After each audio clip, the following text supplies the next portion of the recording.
Fred is being a very hungry boy tonight. I'm not sure why, but he's been begging me for dinner since like 2 hours ago. So, vote right now if you think we should feed him early. Should we feed him early?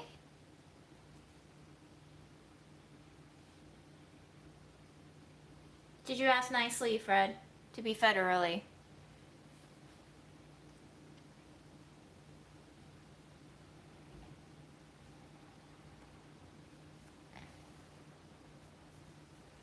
All right, fine. We'll feed you.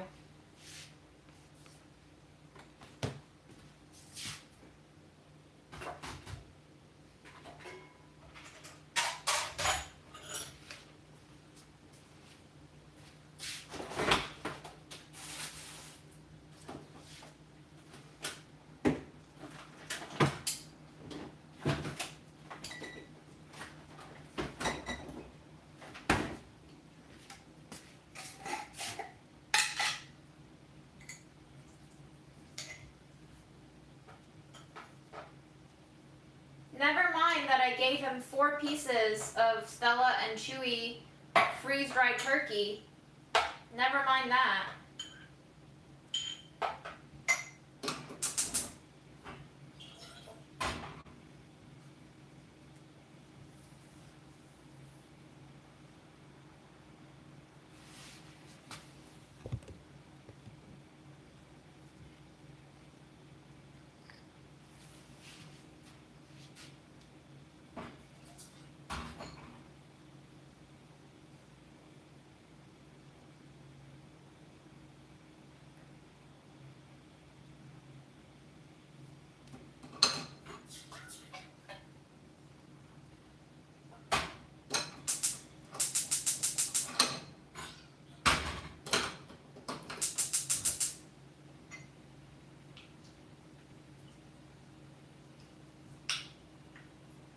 I'm pretty excited, and I'm also pretty hungry myself. I just had some yogurt and applesauce together, pretty good. But we got a lot of fruit, and we're gonna bake some cookies, and I'm sure I'm just gonna snack the hell out of tonight. Really looking forward to chilling. Really looking forward to fixing the fridge door because that thing has been super irritating. And we'll see if we can make Fred a new toy box. I don't know if that's too much to make tonight, but I'm happy to stay on for as long as I feel like it, and you're welcome to stay on for as long as you feel like it. As it goes, you know the drill. Happy Saturday, y'all. I had a really good day, I think. Got a lot done. Went to Mom's office and had the help of a coworker of hers to clear out most of her desk. We threw out a bunch of paper, we threw out a bunch of shit, and it's looking much neater. And yes, it was hard to say goodbye to Mom's things, but you know, had to be done. Come on, Freddie.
Hi, Lisa.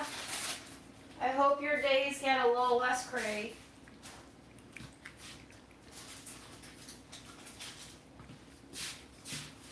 Hi, Ravina.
Grandma was saying how at the rehab center, all of their eggs, they fry up yellow. I guess she was commenting on how at Egg Slut, they had, you know, sunny side up or over easy eggs where you could have distinct egg white and egg yolk. And I think she's a little dismayed that at the rehab center, they're all just like one piece of yellowish egg.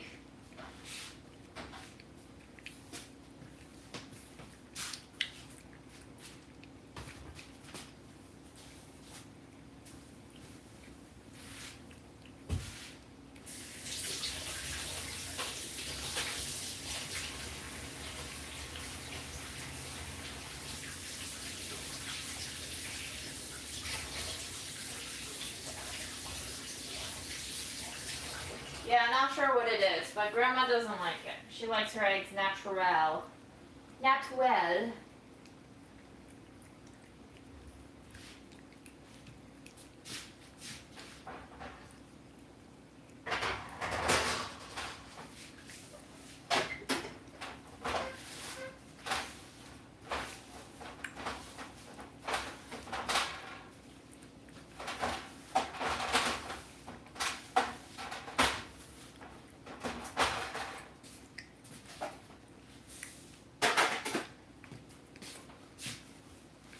Bonsoir.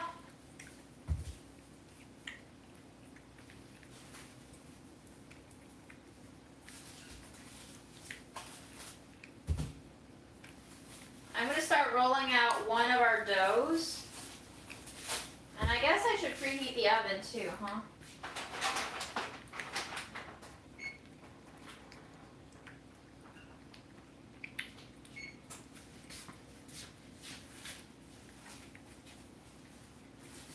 Okay, but the question is, did Miley reach out her paw for Fred, or did Miley reach out her paw for food? Because those two are different things.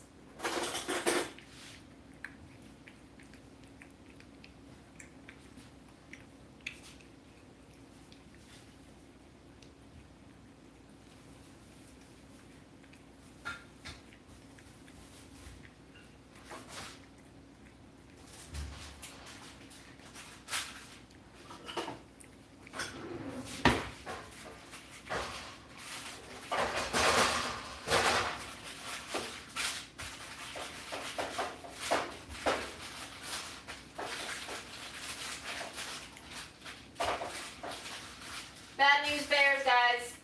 Our dough is too dry. It is crumbling. I am afraid we will not have digestives tonight. We will just have crumbly cookie.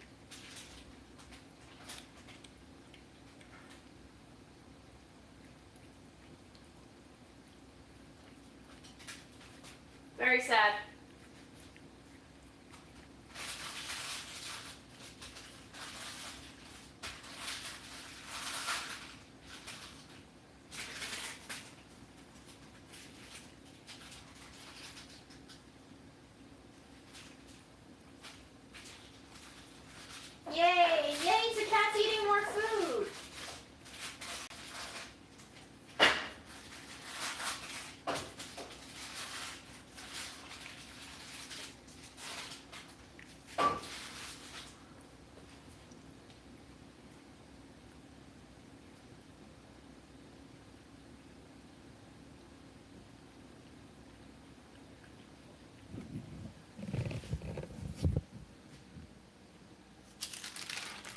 It's a crumbly mess. Sad, sad, sad, sad, sad. Very sad. It's okay, we'll live. We'll survive. Did everyone eat their vitamins today? Because I didn't.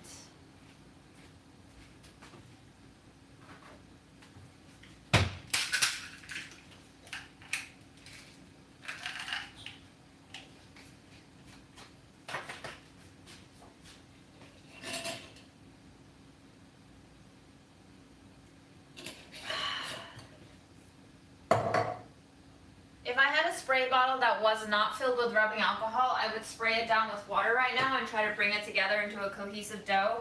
But we'll just bake this, guys. There's no point. I'm not in the mood to fix my mistakes these days. I just don't care anymore. Can you tell?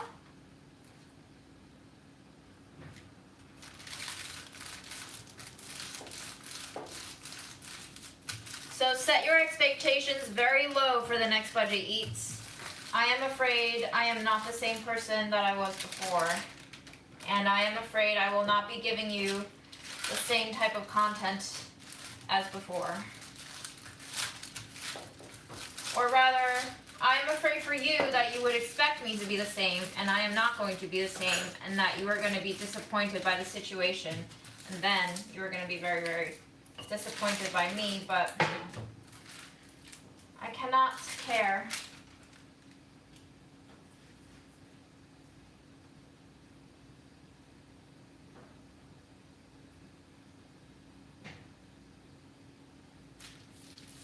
It's National Cookie Day?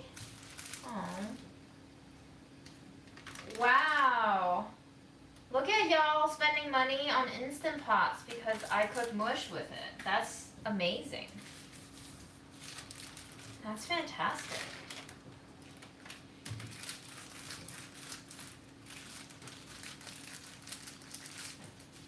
I hope you like it. I hope it's worth your while. I'm gonna eat a little piece of this dough.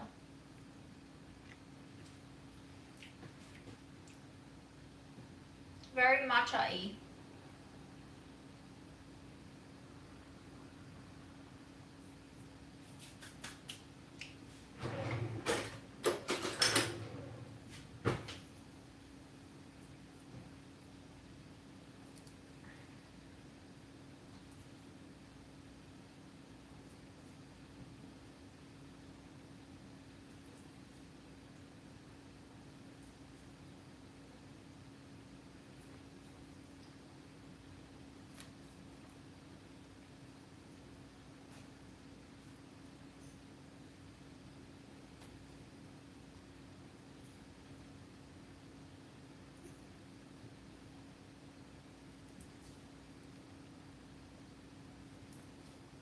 It is punching, but it is crumbling as well, so I'm not even gonna move them. After it bakes, maybe we can move a few, but at this point, I'm just punching them so that they can bake a little more evenly.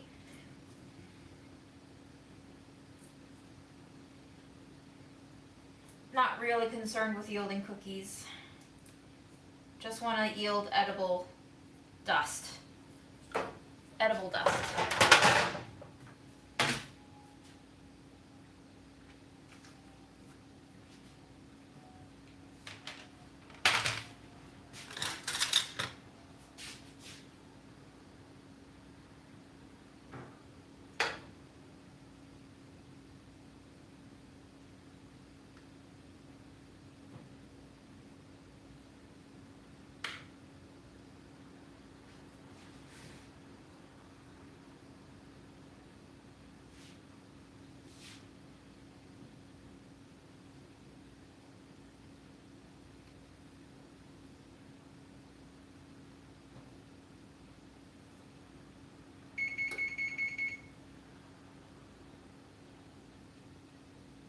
Never trust the oven when it tells you it's ready. Always let it preheat a little bit longer than you think it needs.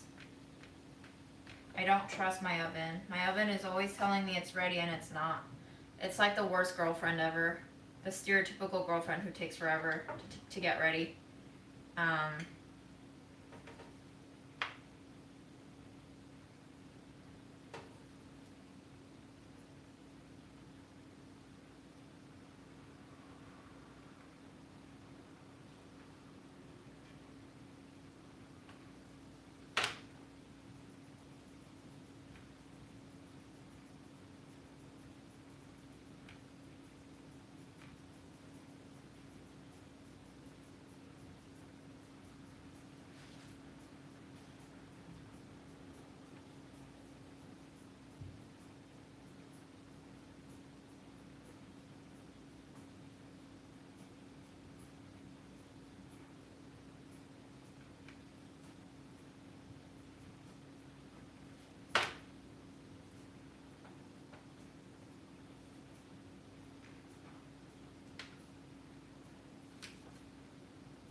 I have decided I'm going to lift some of the scraps and try to re-roll them with a little more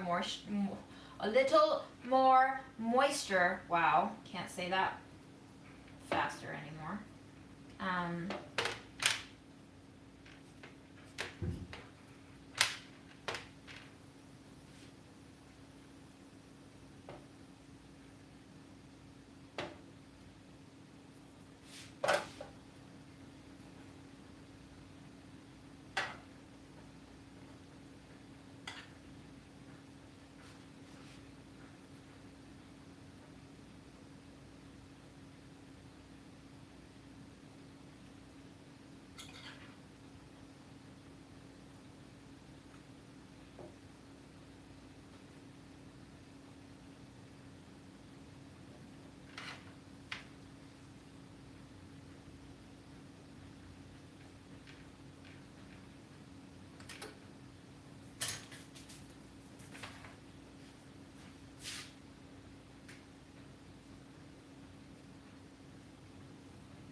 Minutes. Let's roll out another sheet.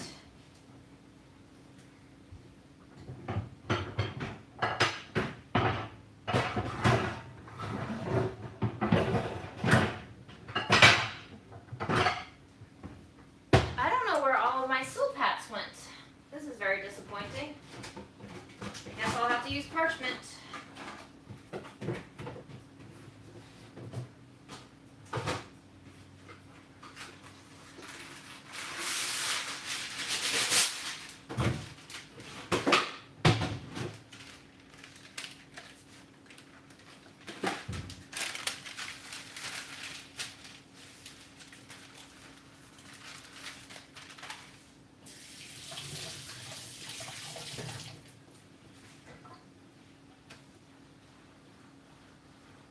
What is Pasico? What is Pasica?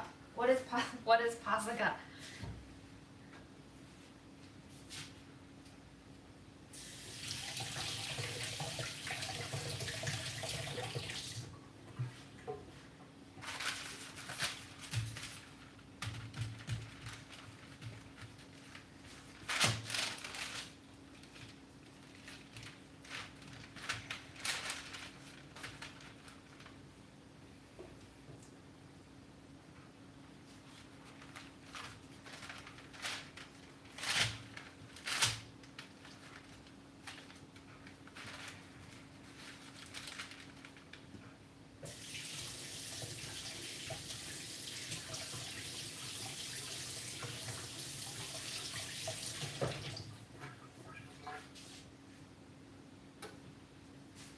Oh yes, peanuts ground to a powder with salt and sugar.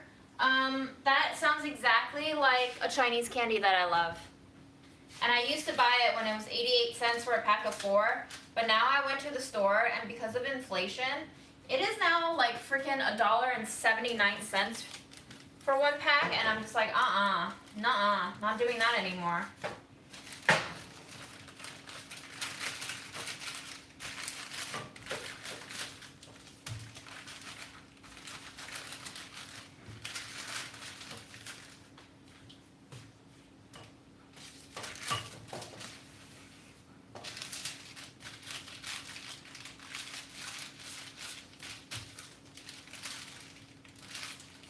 What makes Jollibee's chicken sandwich insane? I don't know if I've had their chicken sandwich. I hate Dragon Beer candy. I hate it. That thing makes me gag.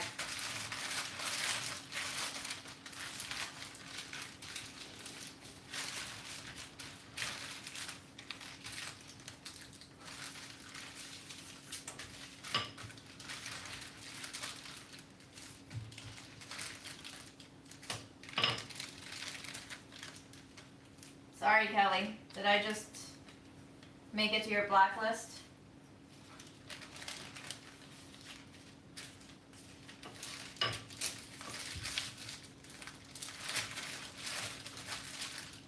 Dragon Beard candy is all for the show. It's all about seeing them make it. It doesn't actually taste good to me. Oh, no. Fuck. Very sad cookie dough.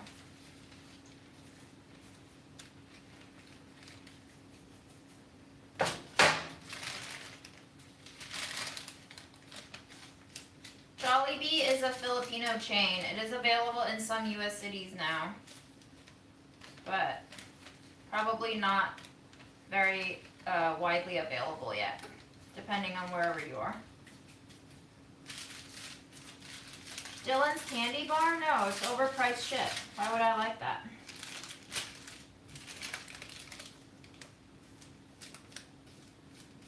Do I look like I have money to throw away at Candy Monsters?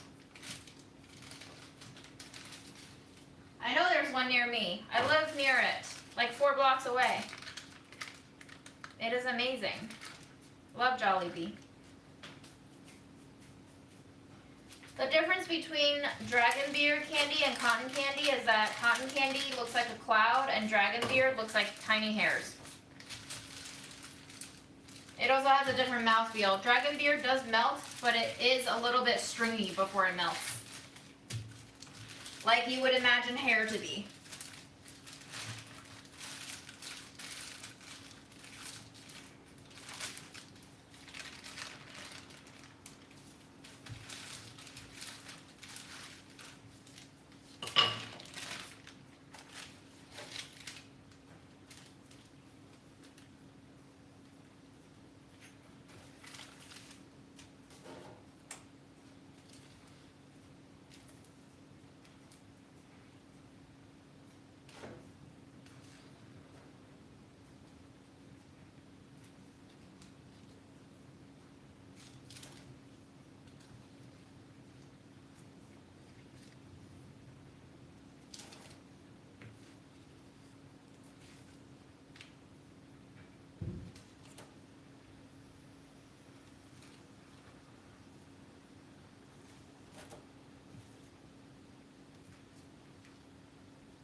I'm using a can as a cookie cutter.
Smells like butter.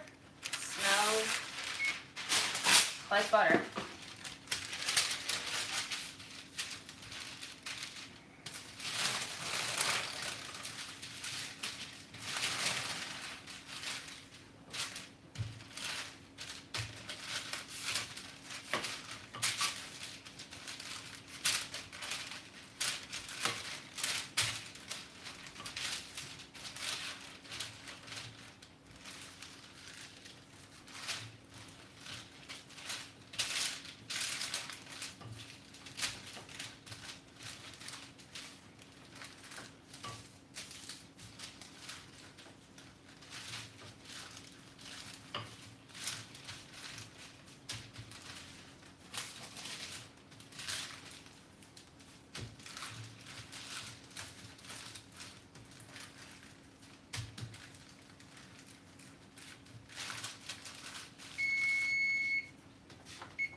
A little bit toasty.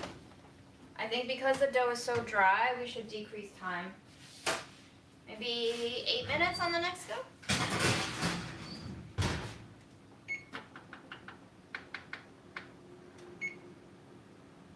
Very dry.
If a big wig from Hearst offered you a job that entailed influencing infrastructural change within the company, would you take it? Why or why not? Sure, I'll take it. My first question is, what the fuck is going on? Somebody's lying to me. They're gonna pay me to do infrastructural change? Really? What kind of change exactly? Very highly suspicious.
Yes, they tell you not to re-roll dough more than once, but obviously this is already a trash dough, so I'm just going to keep re-rolling it.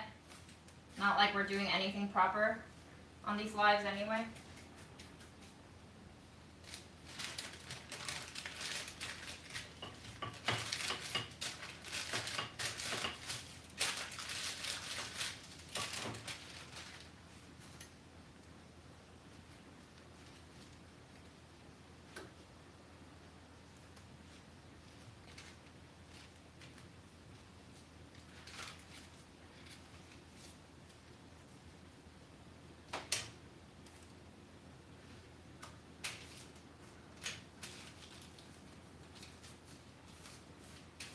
Cheese crunchies! Yay! We're all so happy for you. Yes, gluten development. You're gonna make that toughy. You're gonna make that toughy. You're gonna make that cookie tougher and tougher every time you roll. That's the only reason. But these cookies are already pretty fucked, so.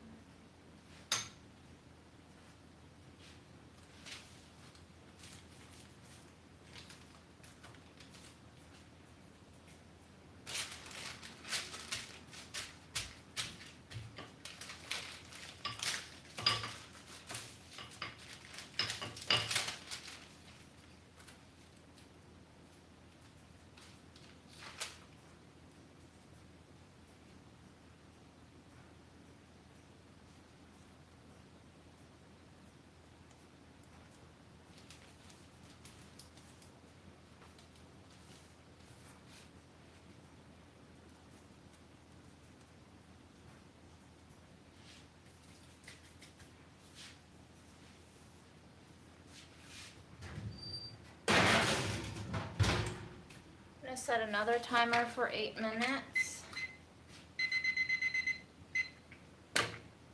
Then we move on to our next flavor.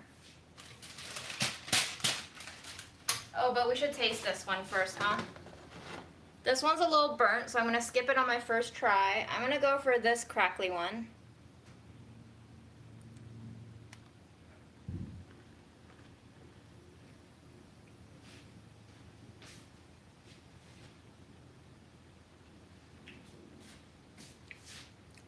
It tastes healthy. Why does it? Oh, there's the butter. It's got a little bit of moistness. Surprising.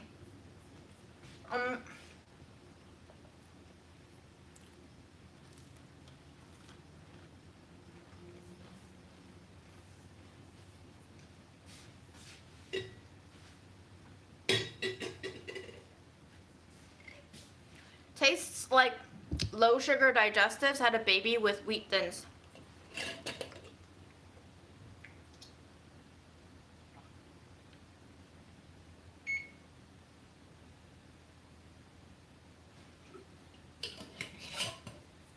Not bad. Not sure if I would have again, but not bad. What I'm going to do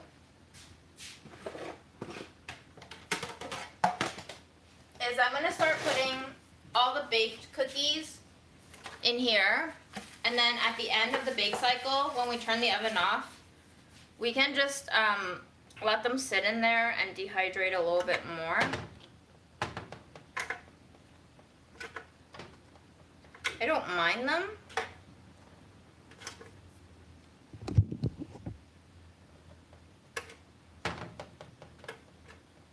But they're definitely not great. Definitely not great.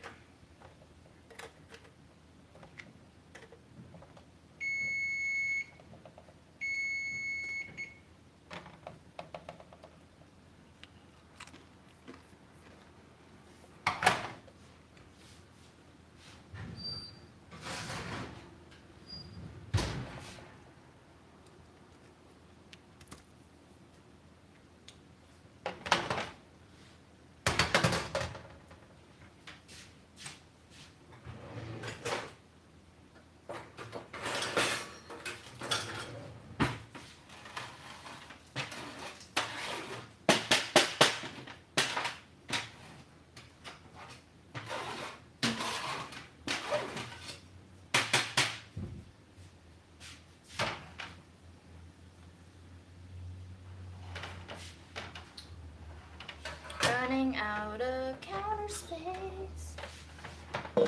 That's always the problem, isn't it?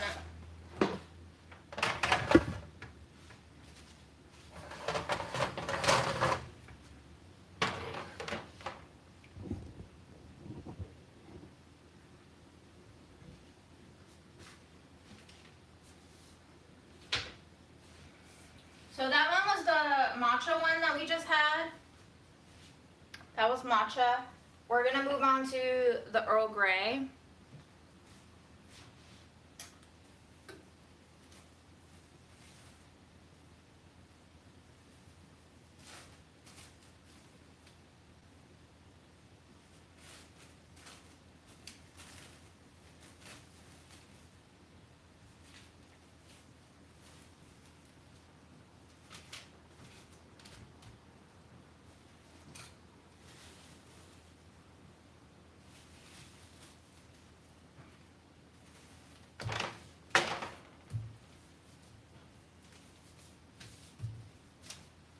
This one seems a little better hydrated, honestly.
I'm gonna have a little bit of the cookie dough.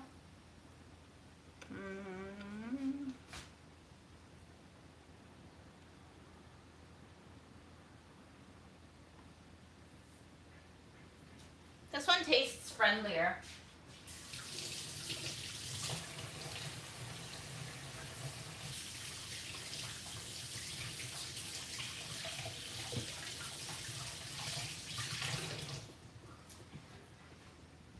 You know what? Fuck lottery. It's shit is so overpriced. And I went into the shop one time and I honestly got sick of standing next to tourists and rich ass people who felt comfortable spending $46 on a box of 6 macarons. Like, nah, not for me. I might be exaggerating the price a little, but it was not cheap and definitely a little hard for me to swallow that price range. Mom had it on her to-go list though. I'm sure Mom would have wanted it.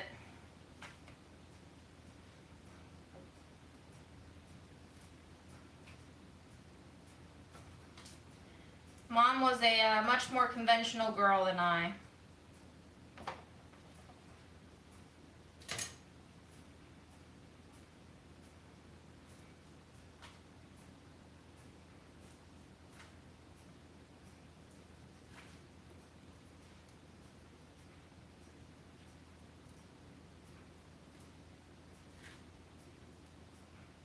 I don't know if they were $7. I might be exaggerating, but they were not cheap. You're paying more for the packaging there than you are for the pastries. They come in these pretty boxes. They have so many options for boxes that you could buy them in. It's like giving a gift, you know, it's a food gift. It's a food gift for rich people who want to show off status. That's just not my kind of place. I'm also not a big fan of macarons, to be honest with you. I find them extremely sweet, over the top, and just unnecessarily labor intensive. I would never make macarons, period. Never. I would never make macarons unless you paid me. So I understand why they are expensive. I'm not saying they don't deserve to be so expensive, but I'm just saying it's not for me. It makes me uncomfortable to think that we have so much time and resources to devote to making the perfect almond meringue cookie stuffed with the most whatever bougie ass cream jam, packaged in pretty little pastel colored gold lettered boxes. No, not for me. Makes me tired just thinking about it.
video change because I am sweating.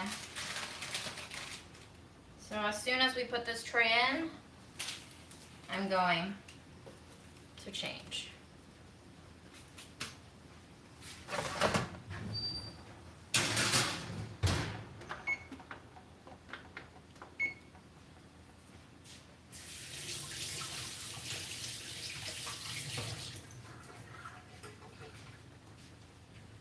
Oh boy.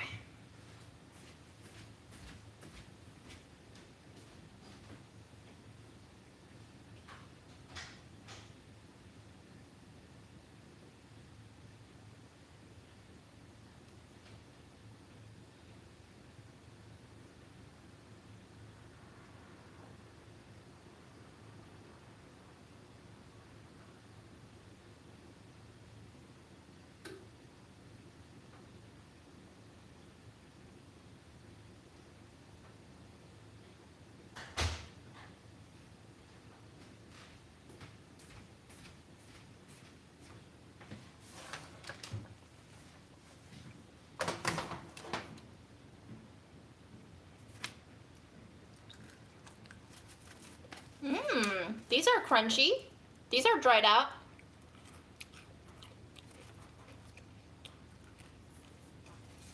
Mildly matcha forward. Slight bit of sweet, bitter soapiness. Slight bit.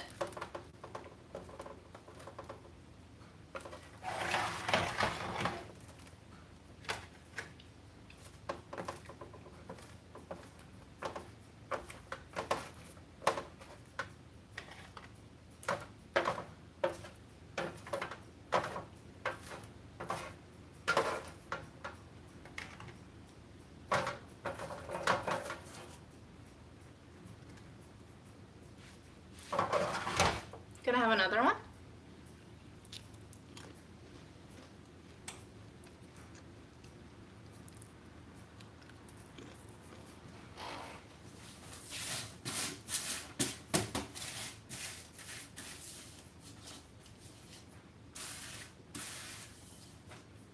I'm sorry.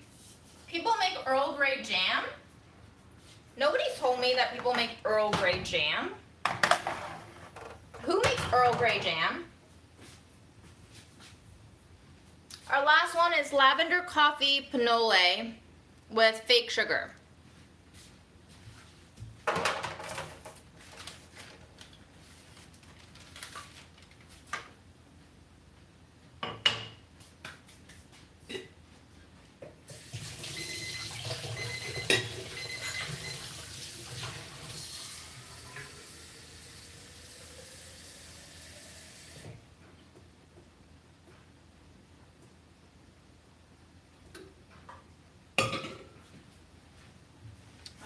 Earl Grey batch coming out.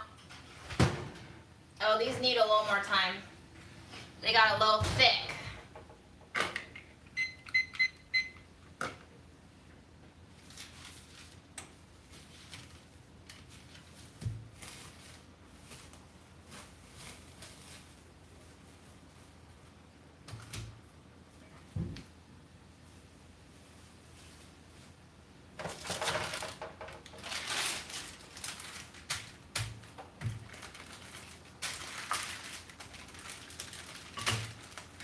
I think I'm gonna have to cut this off a little bit. Roll it out in batches.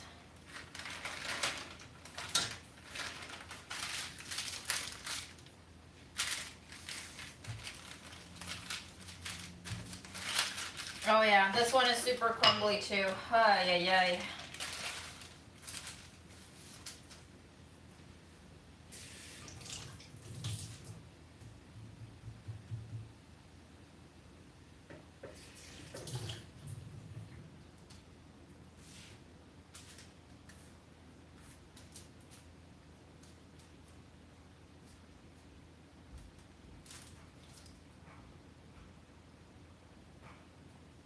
Y'all just really watch me make dysfunctional cookie dough, and you just let me do it, huh?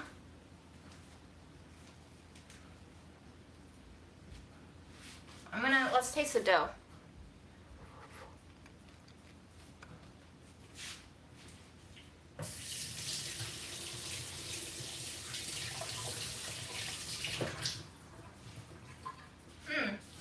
Okay. It reminds me of,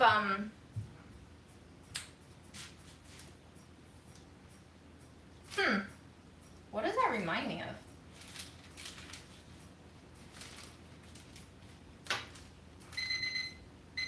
Oops.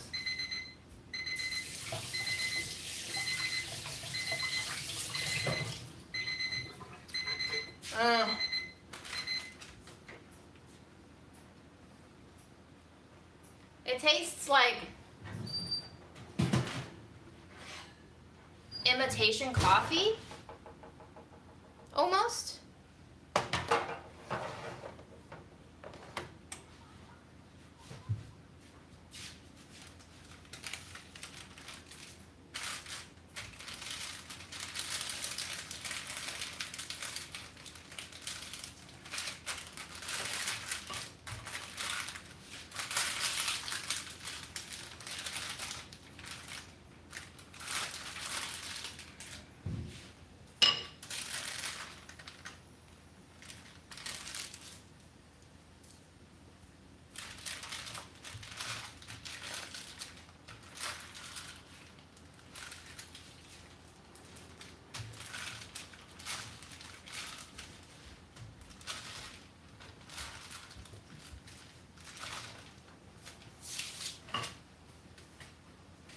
Yes, I have had Stollen.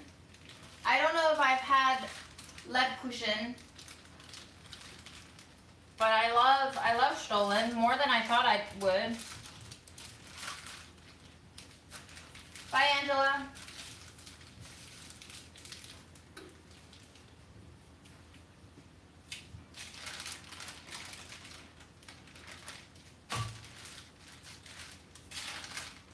Yikes. This might be the saddest batch yet.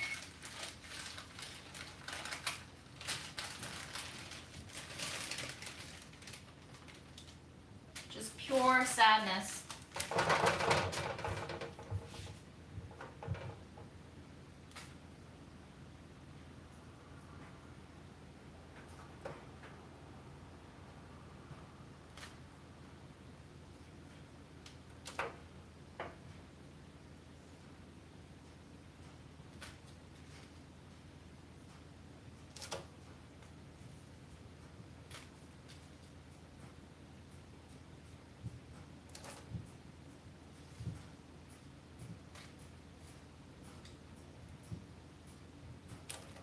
I hit my dough with a rolling pin if it's a hard laminated dough, because that has too much butter in it and you just really do need to bash it to get it soft enough. Okay, alright, okay.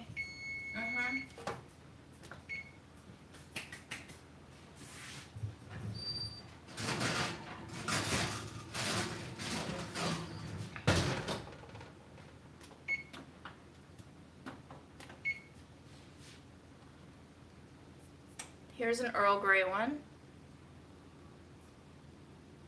It's still pretty soft. I'm not taking these cookies to work, these are mine. I think I need to let them cool a little bit. But I like the texture of these.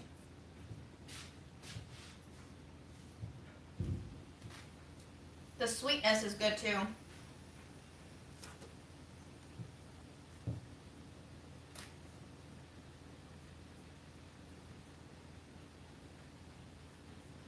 Yeah, these are not ideal cookies.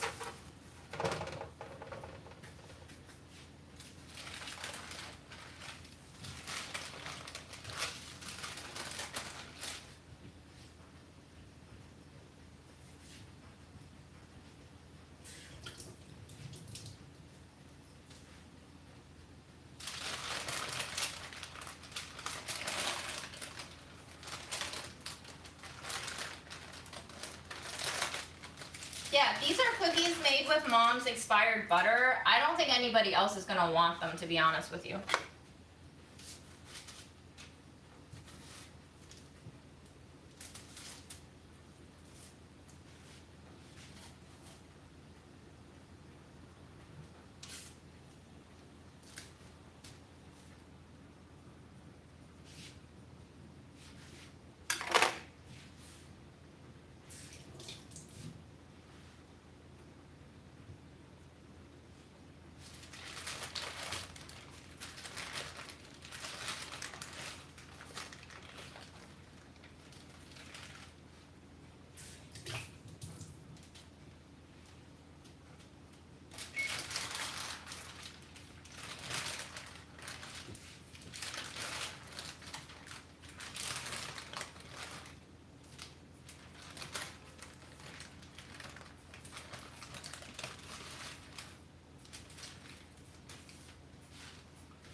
I think the pantry clean out one came really close to using only expired ingredients.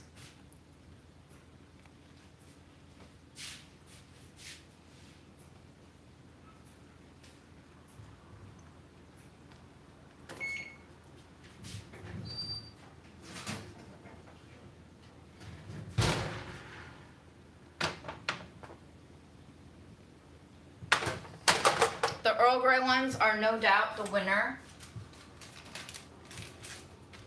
Texture, look, taste.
I don't remember what's in them. You're gonna have to go back and watch the digestive episode of the live. Sorry. I truly don't remember what I put in them. It's been a week.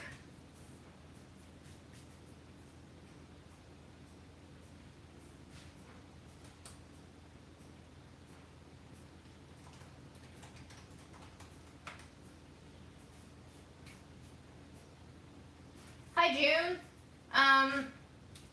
For everyone who was a fan of watching Anthony Bourdain, can you tell me why you liked watching Anthony Bourdain?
Earl Grey scraps.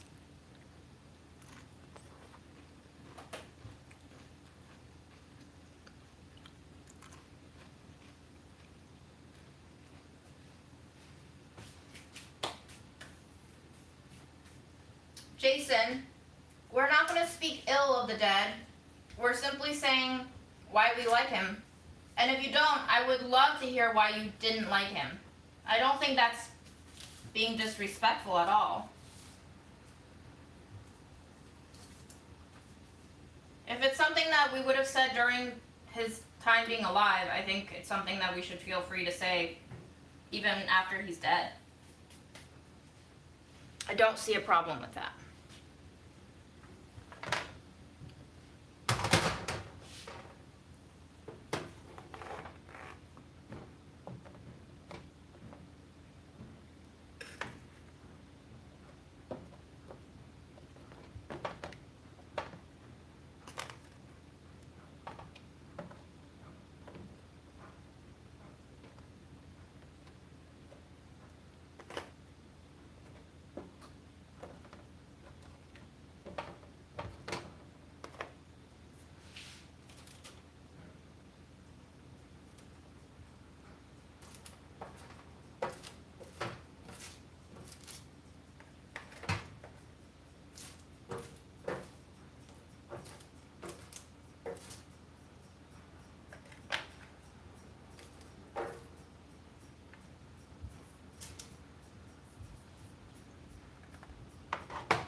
Digestives are kind of dry. I honestly don't know if you would want to pair it with jam only. I think you would want to pair it with like cream cheese and jam maybe?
A rich jerk, interesting.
You know what?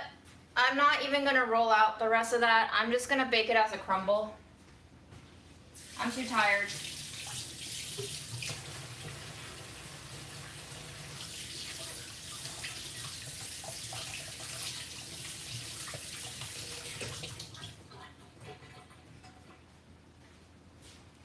Too tired. Too tired to fix my mistakes.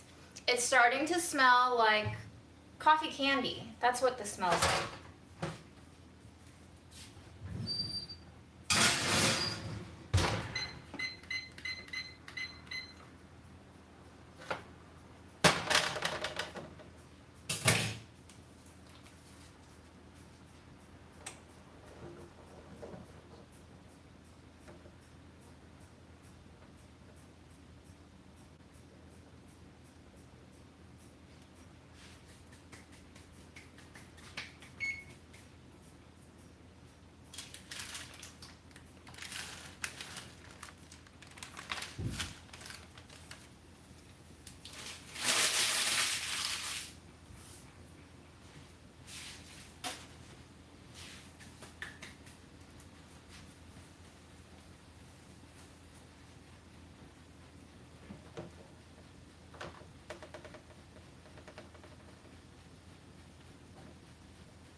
Needs a couple more minutes.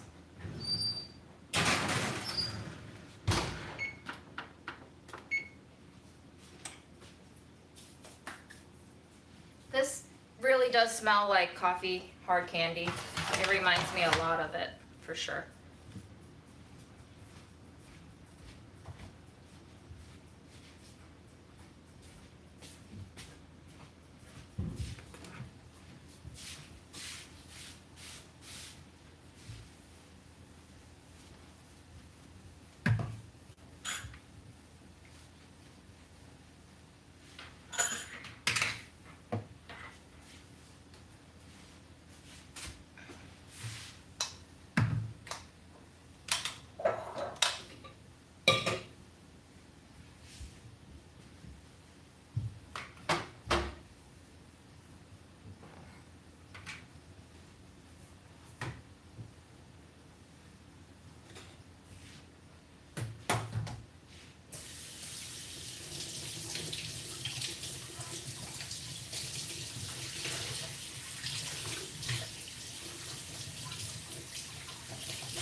gonna have another Earl Grey one. This one's a little burnt.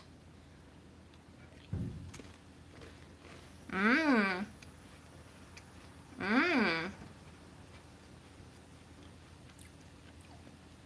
Hell yeah. Ladies and gentlemen, the Earl Grey one with a little bit of milk powder is hands down the winner.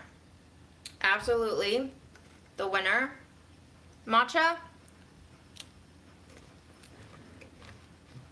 not bad, but not the winner.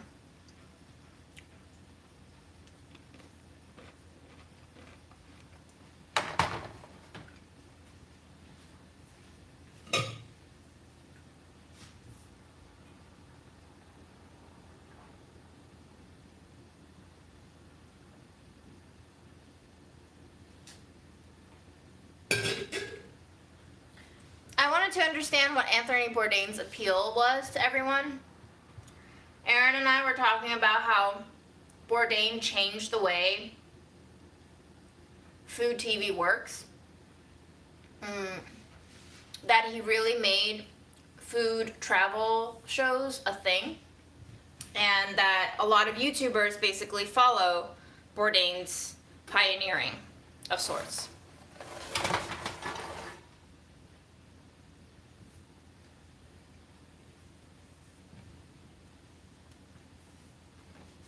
And we were just debating about his influence on what everybody does now in food, you know. So I said to Aaron, is Bourdain kind of like the Shakespeare of the food media world? You know, because Shakespeare kind of like gave us all of these different new words, new idioms, structures. He basically set all, like a whole genre on his own. So.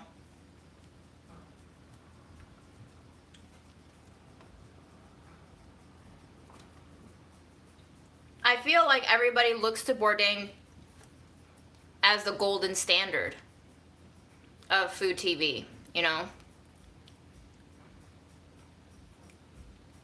Yeah, we have baked cookies. Alright, this is the panole one. It is so freaking soft. I don't feel great about it. It's so soft. Yeah.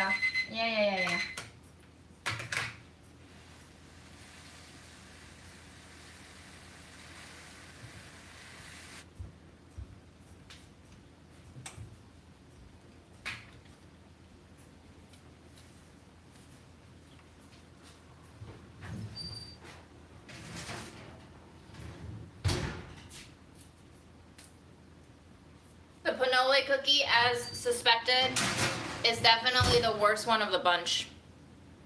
The absolute worst one of the bunch.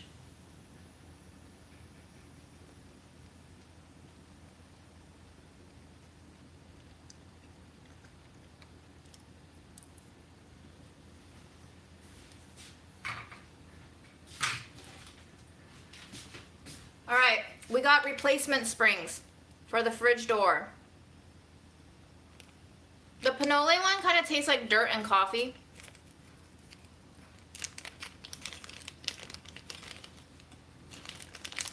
Nutty dirt and coffee. I don't exactly know what this little piece means. I don't know where this little piece goes. Maybe like this, but I don't know.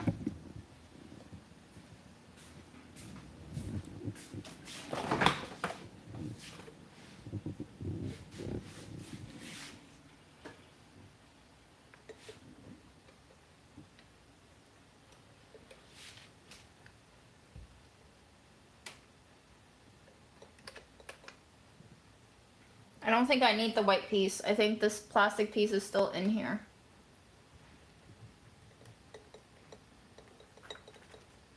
I don't quite know how to get it into both holes though. That's what she said.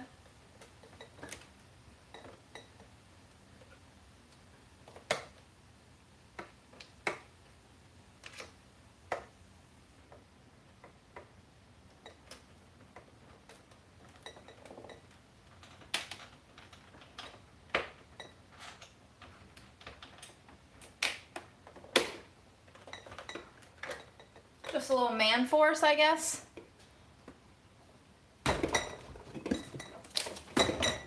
That doesn't seem to work. What am I, oh. Yes.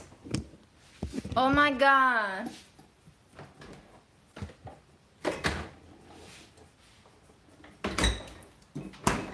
Hallelujah. Okay. Wow, that was easy.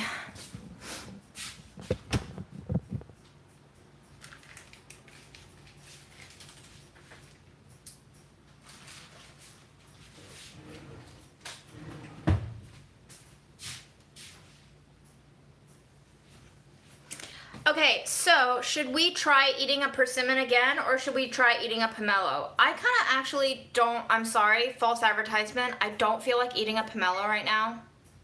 I want to eat this persimmon and see if it's ripe yet.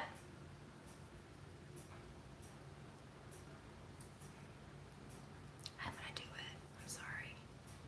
I'm sorry. I don't feel like a pomelo. I changed my mind. I'm allowed to change my mind.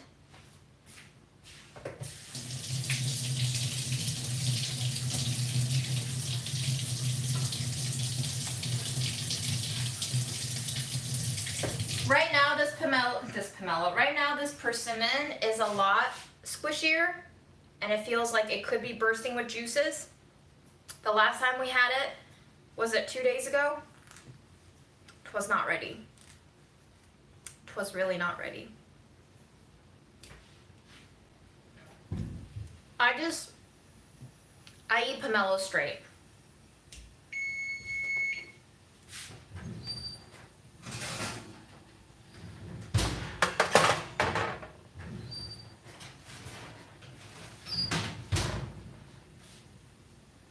I feel like I need to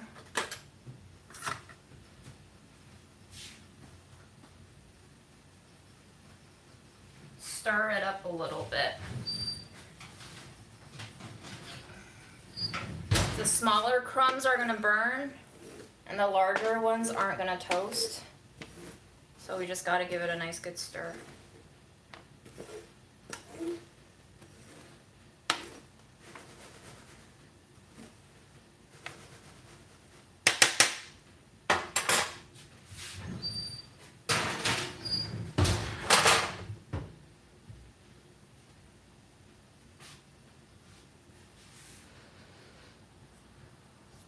We have a spammer? Who's a spammer?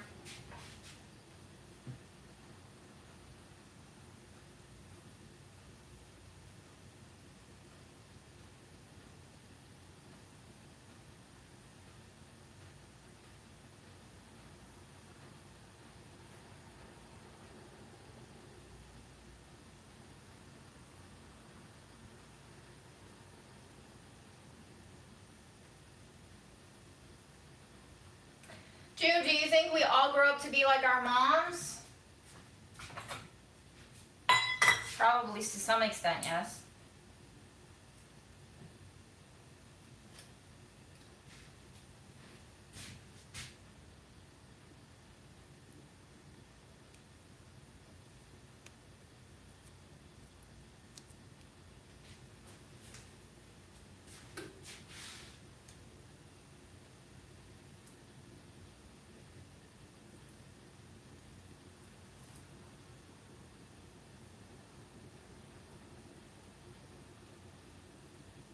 Persimmons are not really Indian or Mexican.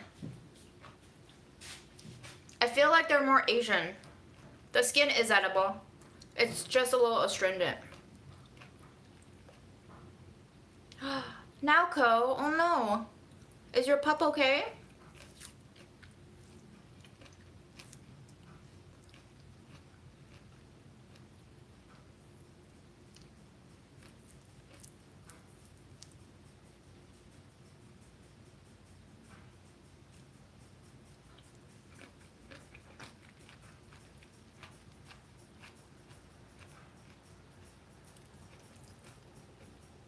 Oh yeah, cone of shame. Congrats though.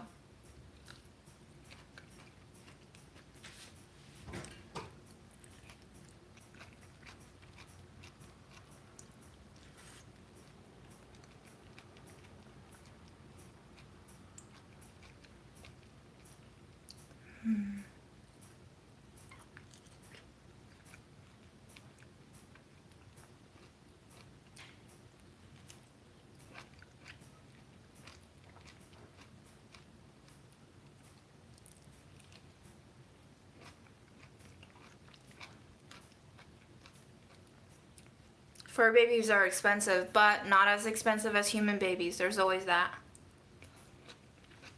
Yes, they continue to ripen. The first one that I ate out of this batch that I bought was not ripe. It looked ripe, but it was not ripe.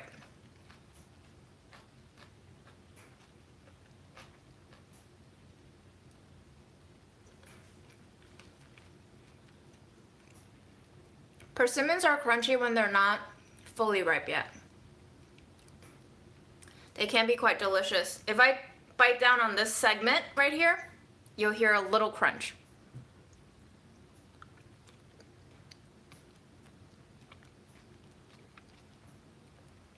There's almost like little edible seedy pockets. Not seedy, but it feels like a seed, but it feels like a tender seed. They crunch a little bit more. If you cut open a persimmon, you'll see like a star shape in the middle. Cut it top down across. Cut it from left to right, not top down. They taste like honey and papaya. I've been asked this question on every single live I've eaten a persimmon. I don't have any new answers for you. It's not as stinky as papaya, and it's a lot more concentrated in sweetness like honey. It's like juicy honey melon, but in a fleshy, slightly stringy texture. Yeah, Ram, I see you laughing your butt off.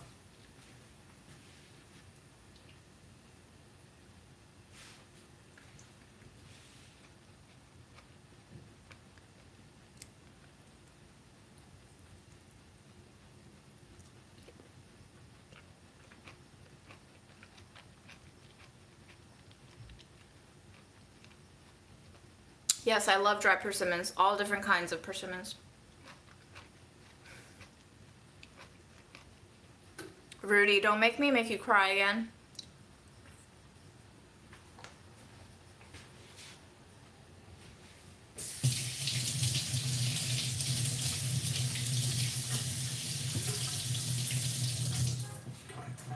Karen, pray tell, what is a persimmon cookie?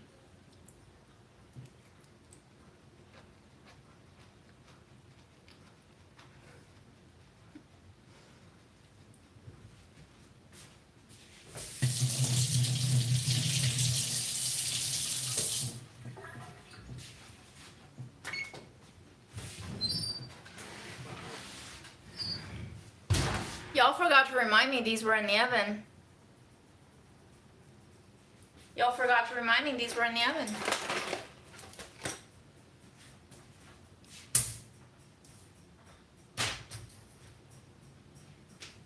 Ay, ay,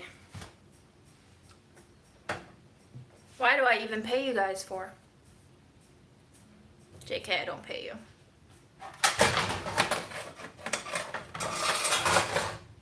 Trying to distract me with what does persimmon taste like? Cannot believe.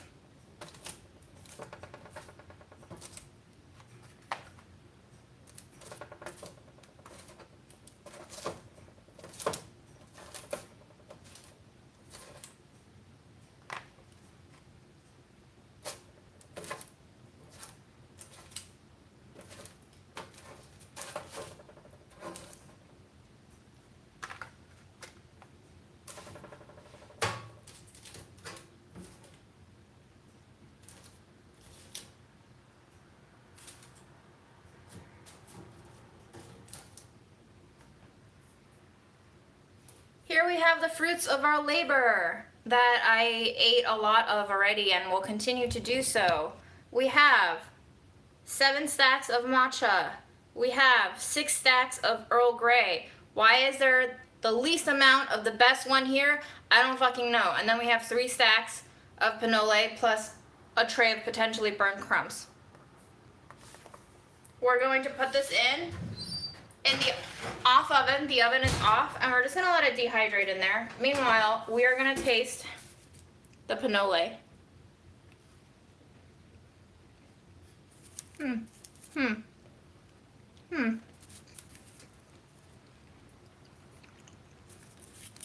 Yeah, the bake sale is for my stomach.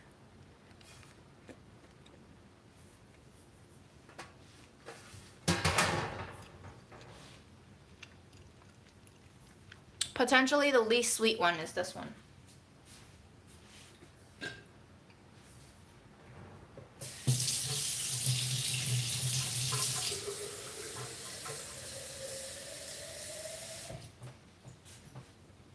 They're not for sharing, they're from me. Sharing with myself.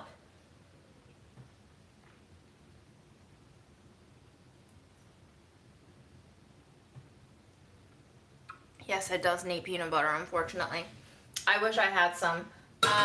Probably half are gonna be gone tonight, but do you guys want to hear about my second therapist intake today? I switched up my therapist because the first dude just didn't, no. Second one is also a dude. I decided to like switch it up today, or this time rather. Wanted to go for a dude. I've always had women therapists, and I was just like, I wonder what the different dynamic could be. He really liked to stress the fact that he is a neuroscientist and that he knows what he's talking about. Definitely a lot of like authoritative mansplaining going on, which I don't mind because I don't really know a lot about neuropsychology. But anyway, he asked me a lot of questions, managed to diagnose me with a combination of depression and anxiety. And when I mentioned before that previous therapists didn't really voluntarily diagnose me, he was like, well, that's strange because the protocol is that you must diagnose the patient at the end of the first session. And I was like, I've never heard of that rule. But I was like, I like diagnoses.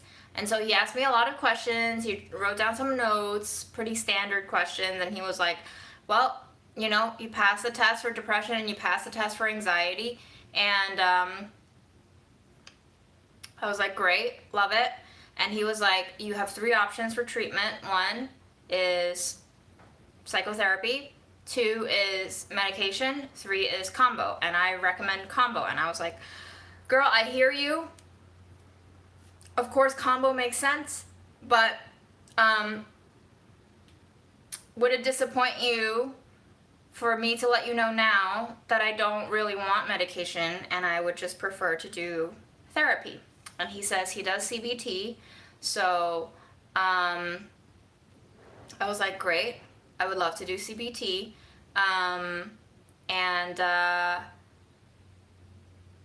so he was really, I thought he was definitely a better match than the last person that I saw. At the end of the session, he gave me 5 stress relief techniques.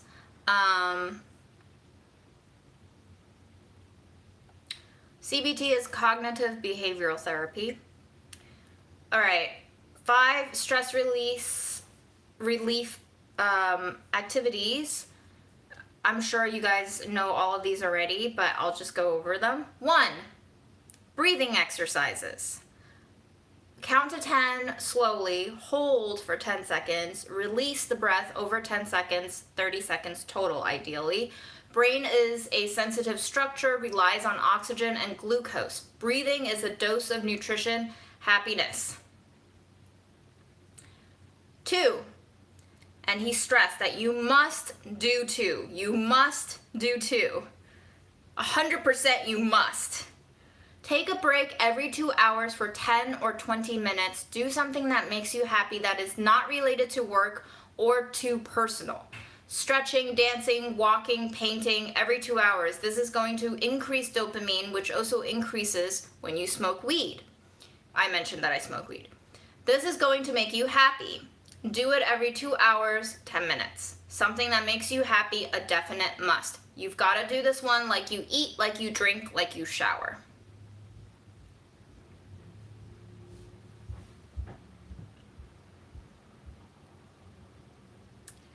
Number 3, positive mindfulness imagery.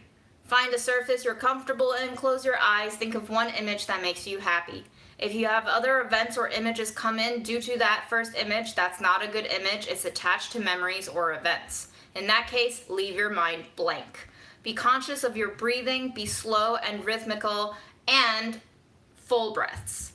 Relaxing your muscles in groups from feet to head. Do this every 4 hours for as long as you can. This takes practice. It's hard. So do 30 seconds of it, 1 minute, 2 minutes, 3 minutes, so on.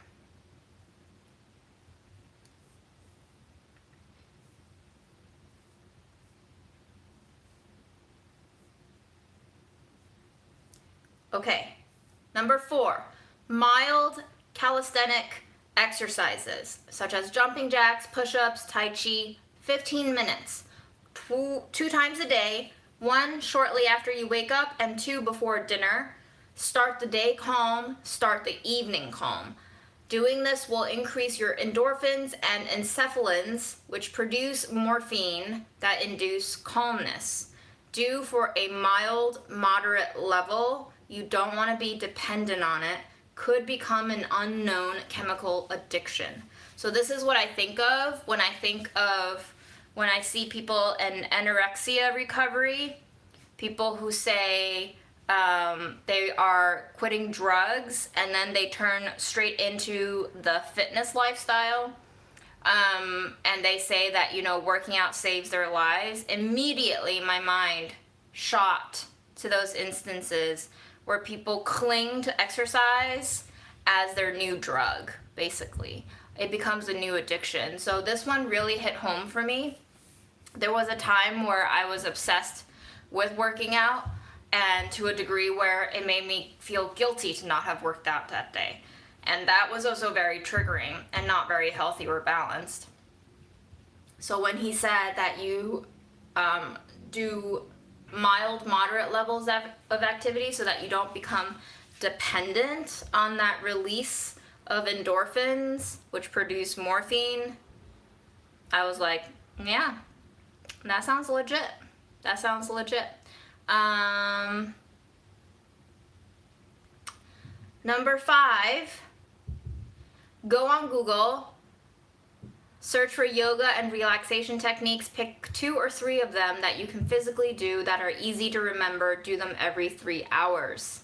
If you do these things around the clock, you're going to be doing an activity that will act upon the brain to make you feel happy and relaxed.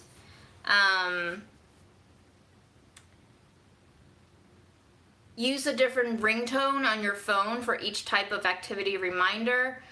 His game plan for me is think about my recommendation, aka medicine plus therapy. Start keeping a therapeutic journal, writing down your emotions, past, present, future. That will give us a little foundation on where we can start with you. Address your most pressing, demanding issues based off of these writings. It will show us where you are at emotionally and what you need to process so we can work on releasing past anxiety situations. That's all the notes that I have. No speeches about Colonel Sanders wanting to kill himself and then turning his life around with fried chicken.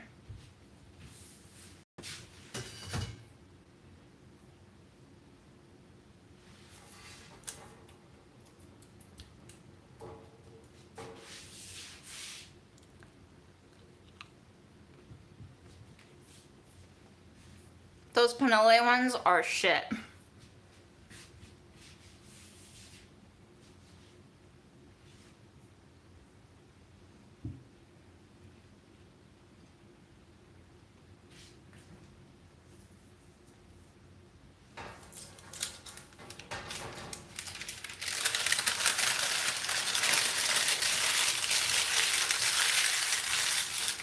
Go back to the chicken guy.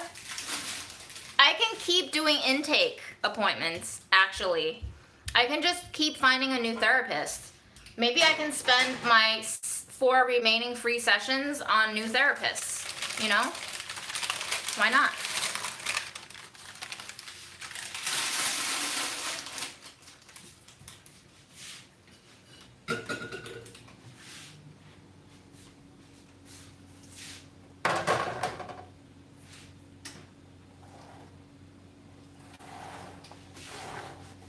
Obviously, mental health is only afforded to those of us who have the possibility of ever enjoying luxuries in life, right?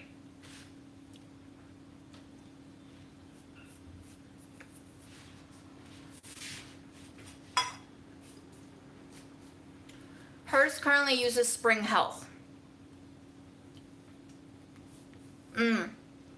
Okay. The panole cookies are way better in this form. No, we get 6 employer assistance program per year. So 6 free therapy sessions per year. It's up to you how you can find 6 different therapists for each session, I guess, if you want, or you can stick with one.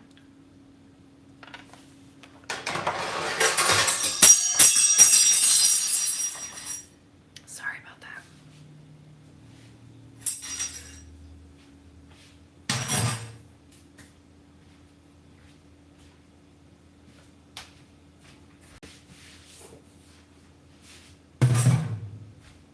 Freddie, did that scare you? I'm sorry, buddy.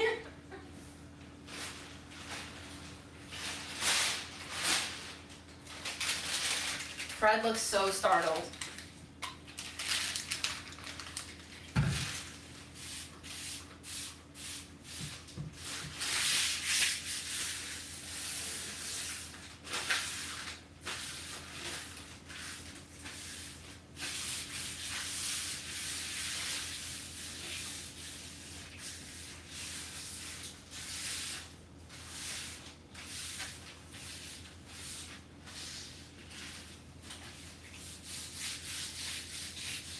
Yeah, and I told him, I was like, dude, I'm gonna try my best, but I don't think I can complete this all within the first week to get into this rhythm. And he was just like, just set it up on your phone, you have to do it. And I was like, okay. There was also one other thing that made me pause. Come clean the floor with me. When I told him about my history with depression, and he was like, do you feel like this kind of outlook on life is normal now? And I was like, yeah, and I would even go to say that I feel like it is very much a part of my identity now. And he straight up said to me, we're gonna do our best to change that. And I was like, no, like, I'm cool with it. And he was kind of dismissive of that fact, that I would want to hold on to it. So that's a red flag for me. It is very paternalistic for him to decide for me what kind of person I want to be. I did tell him that I'm in mourning, and he kept asking me if I had a support network to talk about mental health, and I said yes, and he was just like, I'm very worried given that you are a double diagnosis of anxiety and depression and you're currently grieving. And I was like, dude, bro, I know it looks bad, but I would have to say that I think I'm doing pretty well, and that I feel like my mental health is actually quite balanced and stable as far as my history with it goes. So I wouldn't worry that much, but he seems worried.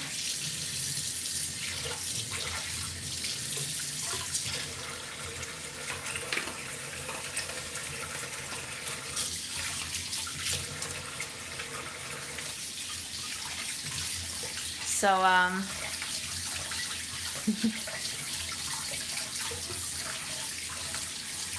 as with always, even when you are seeing a medical professional, you have to take their advice with a grain of salt. They don't know you like you know you.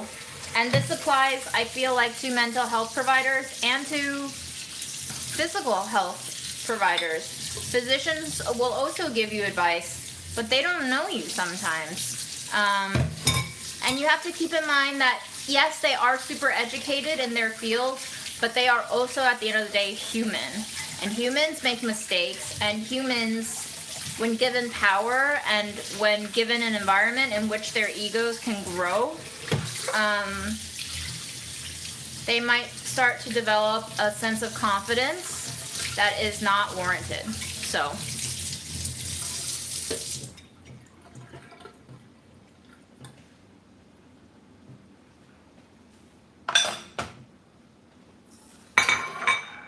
I think I might try for another intake. I might try for a lady this time. Because even he said to me, I would recommend that you see me at a frequency of 1 to 2 weeks, so I could just skip next week and try out someone new. Hi, Freddie.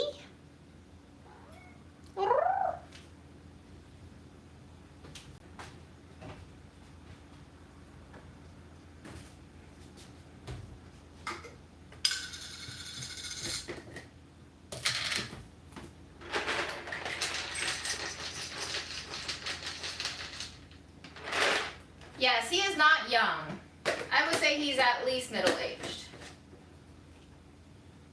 Aaron was actually asking me, would you ever live stream a therapy session? Would you guys like to see me live stream a therapy session? I'd be open to that if y'all want.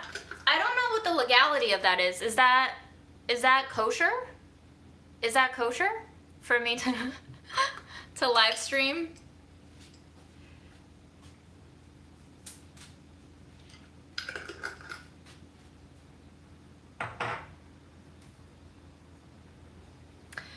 Is that against HIPAA if I'm consenting?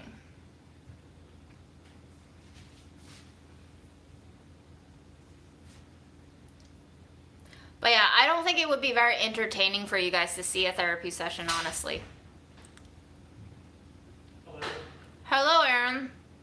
Smells like popped corn. There's a lot of shortbreads. Ah, it's shortbread. Mm-hmm. Why does it smell like popcorn?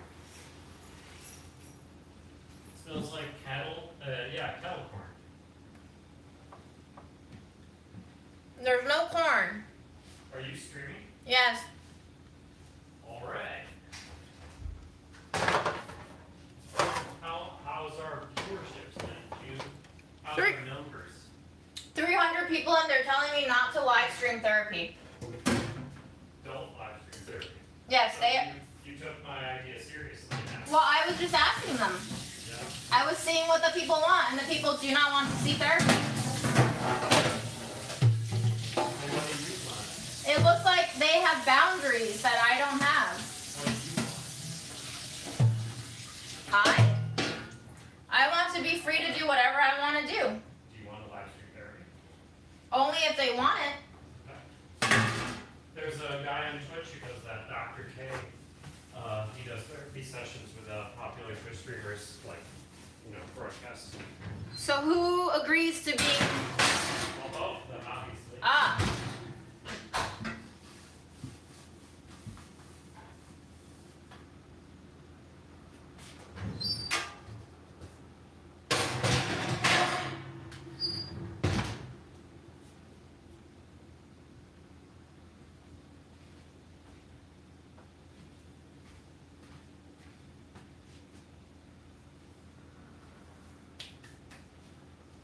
Bye, and Wong. Is it time to dance yet? It's always time to dance.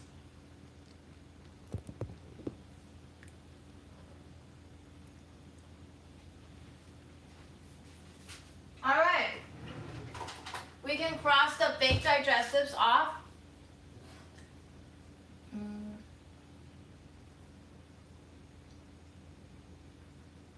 We took our vitamins.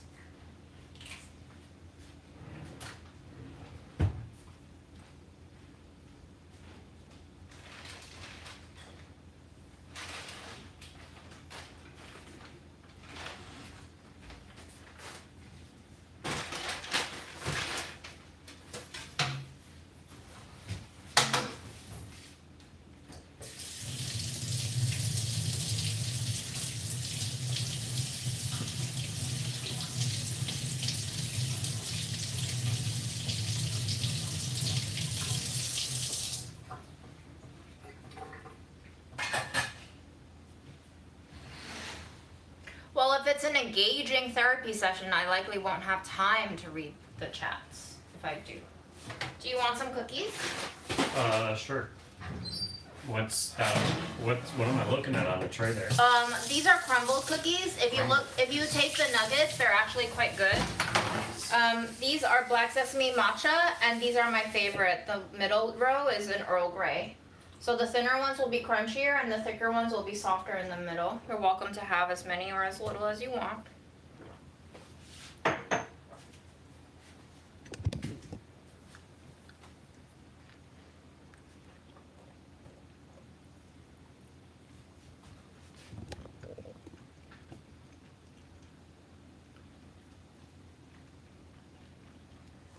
Earl Grey. Do you want soft or crunchy? Trying to figure out whether this has any flavor. It's hard. Is it like scraps?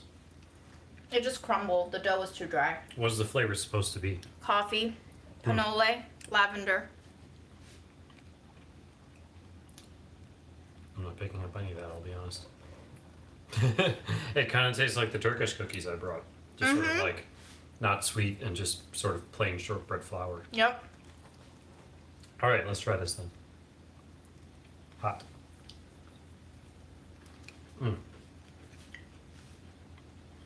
That one's a bit more flavorful. Can you try to cover with your hands a little? We have roaches already. Yeah, the tea's coming through. I'm not really actually getting Earl Grey in this. I'm just getting tea. Okay. Tea flavor. Okay. Good though. What's that? Matcha. The same as this. And that's Earl Grey. Okay, I'll try the matcha. Oh, that's what I saw on the counter before I left is the dough.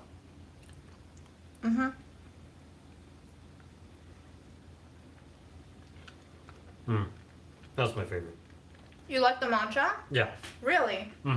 You can have the matcha if you want. This would be my favorite if it actually tasted like Earl Grey. But again, it just tastes like black tea. Whereas this tastes like matcha. I think Earl Grey is a very delicate flavor and probably the bergamot essence got baked out. Apparently you pronounce bergamot. I'm not sure if that's true. Do you want me to pack those for you? Do you like them a lot, or you just don't care for them? None of this is really Aaron food. Aaron food. That's Aaron food. This is Aaron food right here.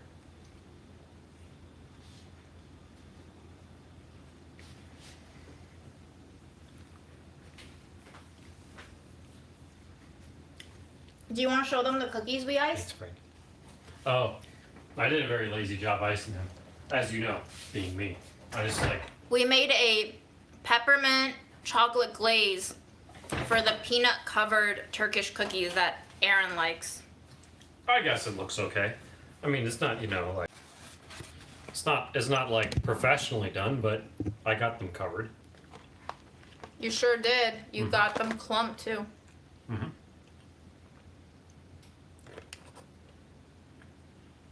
Cool. Yep. Ooh, grab me a spoon, please. I want to eat all the peanuts in the bottom of this. They're peanuts, you think? Yeah, they're peanuts for sure. Okay. Look at this glaze. Do you want to try some of the glaze? Ooh. Very nice work. June made the glaze and I just unceremoniously spread them on the cookies. That's a delicious glaze. That's it? No, I'm gonna eat all the peanuts. Yeah, it's on. I'm gonna eat all the It peanuts. felt like you were handing it to me. I'm gonna eat the peanuts with some of my cookies. Boyo. Is Boyo on camera? Yes, he is.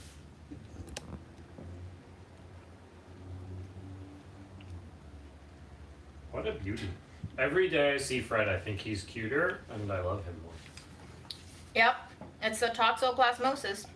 Which means when he dies in 8 years, I'm going to kill myself. Oh, I hope not. No. You'll just have to substitute him with I'll be like 40 then anyways, that's like the end of the road anyways. No, it's not. You're gonna be one of those old fucks who never want to die, and you're gonna want to What? have. You're gonna be filthy rich, and you're gonna want like an 18-year-old girlfriend. I can already see that shit happening, man. I will want that? You do want it. Why are you saying But you'll I be will more want that? capable of it because then then you'll be seen as more mature despite being still an immature asshole. And the girls will fall for it. Is that so? Plus, you'll probably be more rich then, so that always helps. June can predict the future, Fred. June's a soothsayer. Which is a word I think I used correctly. Okay, I'm done. Thank you. I've stolen all your peanuts. Mm-hmm. It's a peanut hill.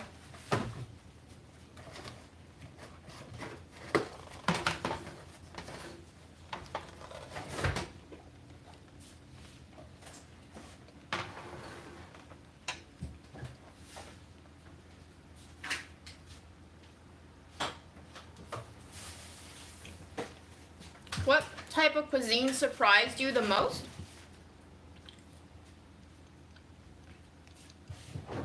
I don't know. Freeze the duck bacon? No, it's on the bottom. Oh.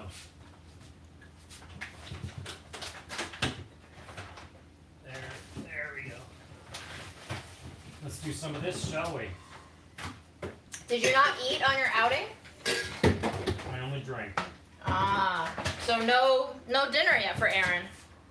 I'm happy to witness your dinnering. Well, it's not going to be a dinner. I'm just going to make a couple slices of duck bacon. Okay, well, I'm going to eat this cookie then. I eat mainly in the mornings these days. Are you going to get Fred to eat some? Of course. Should I do cooked or raw? Ooh, that icing is so pepperminty. Yeah. Can I open? I'll take up this piece.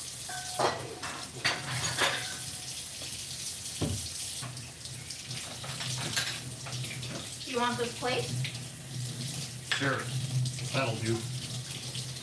Is there a burner for the cast iron for you? Oh, you're not going to eat it raw? No, June. I'm not going to eat it raw. It's bacon. Nobody eats bacon raw. Really? Nobody eats bacon raw? Nobody. Not a single person. I eat bacon raw. Fred would eat bacon. You don't eat bacon. When have you eaten bacon raw? Mm-mm. Okay, so you literally lied to everybody right now. You literally are a liar. Right? I've tasted it once, and also, don't things like gabagool count? Gabagool? Yeah. I don't think gabagool is bacon.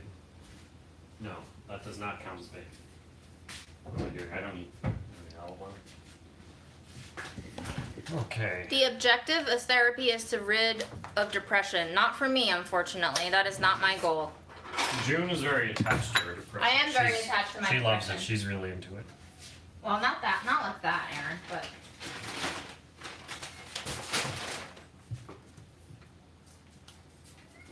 Yes, Freddie? He's just going meow from the other room. Hey. My goal for my therapy, I want it to have be... a good time. Yes. I actually told him my objective is to do self-exploration and to understand the way that I think and to potentially rewire my thinking to yield happiness. But happiness to me is not a 2D thing that is standing in opposition to being depressed. Being depressed does not exclude me from happiness.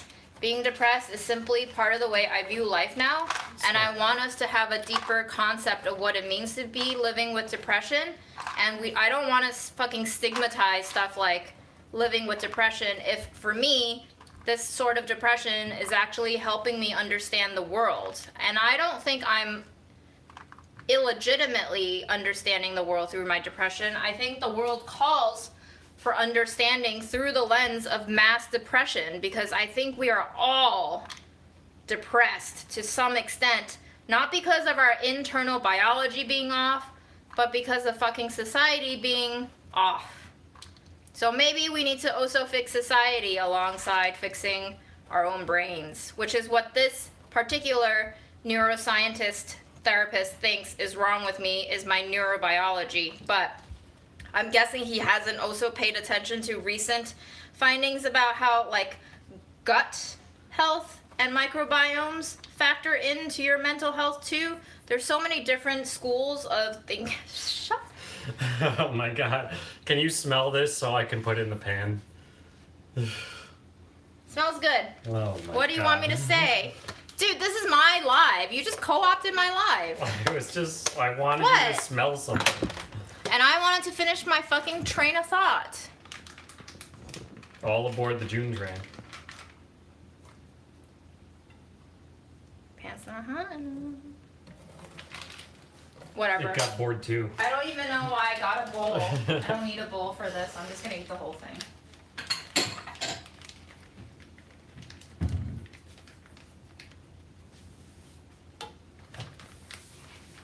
I love the differential takes to Aaron because some people love you and some people fucking hate you. I've done my job then.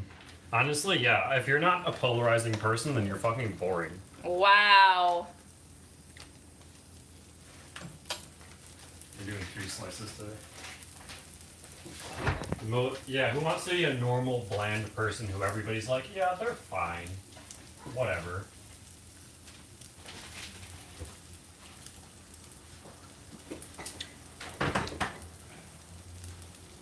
Jacqueline, I have a feeling you don't really like me. What? Jacqueline, I don't think likes me. Why Which is fine. Is she here a lot? Yes, she's here a lot. And I have a feeling- masochist, then.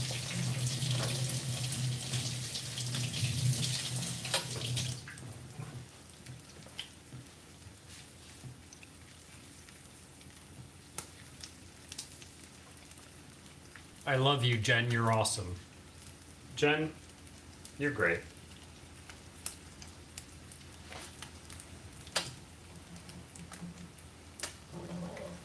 Rudy likes Aaron because he's himself and he's pro-Palestine.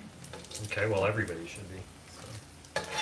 I don't know if I've ever had good Moroccan food. Unfortunately, we were planning a trip to Morocco, but It's just an identity character trait being pro-Palestine. It's not like What? a fucking. It's just like a character trait. It's just sort of like an affect. You know, I'm not out there sort of like fucking on the front lines, you know, defending Sheikh Jarrah or whatever. I'm not like donating tons of money to causes. It's just an affect, you know. So what does it actually matter if I'm Wow. pro-Palestine? It's not Rudy. actually helping anybody. Rudy, you got deep. I also hate people who remind me of me. Jacqueline says, I fight hard to get my way, and when I finally get it, the results are not even worth it. Yeah, that's why I stopped fighting. That's why I stopped fighting for things. They're not worth it in the end. Yes, Freddie. Meow, meow.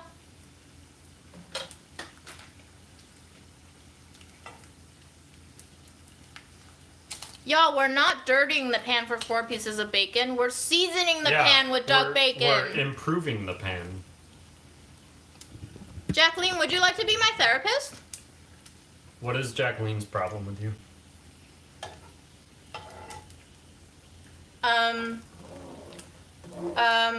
I think Jacqueline is more in line with a lot of the therapists that I've seen in terms of being very traditional in the views of what constitutes goodness, what constitutes mental healthiness, what constitutes right or wrong.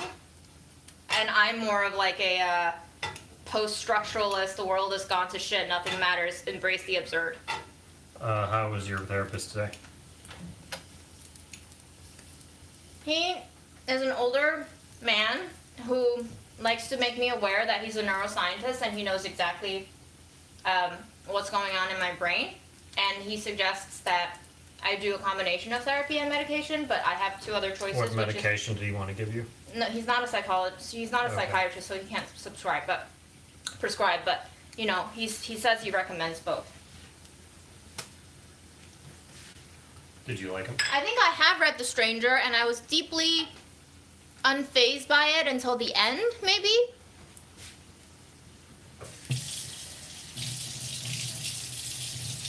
That's some amazing fat in the pan. What are we gonna do with that? Do you have anything you can toast?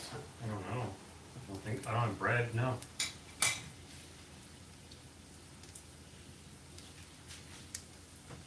Should I toast some Cocoa Puffs in there?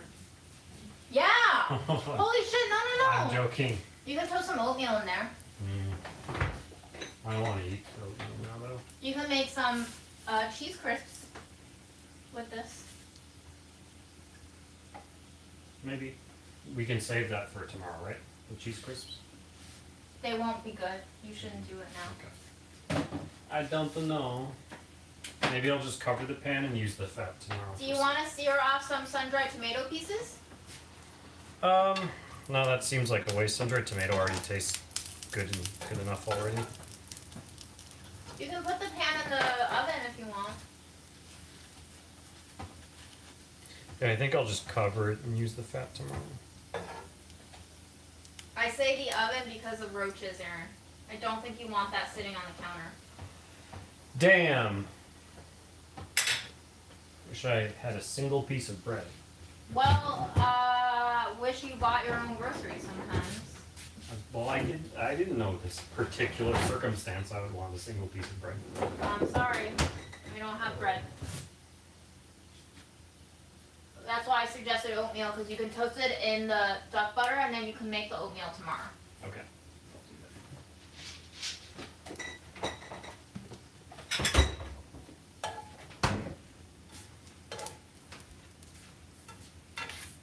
It's shriveled up a lot. This is probably good to eat. Yes.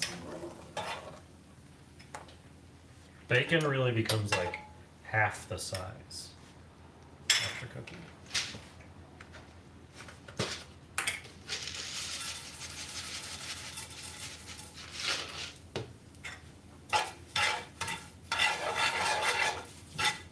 I'll use a wooden spoon for that.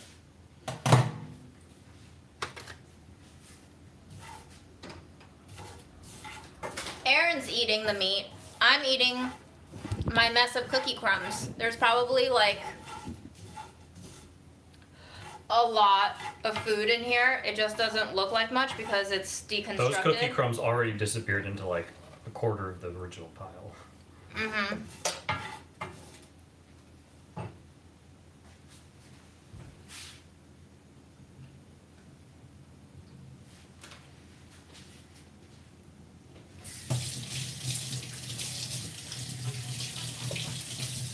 I think there are two types of therapists now. The old traditional one will always know what's better for you because they are the authority figure. But you know what? I'm not scared because if this therapist turns out to be that kind, which he seems like he is, with a little bit of give, I'm just gonna banter with him, which I love to do anyway.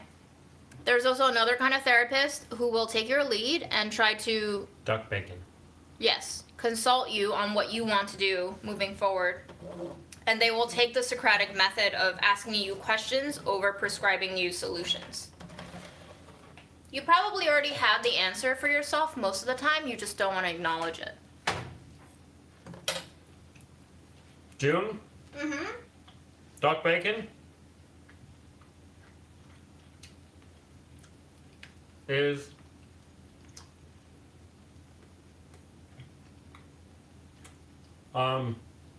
What?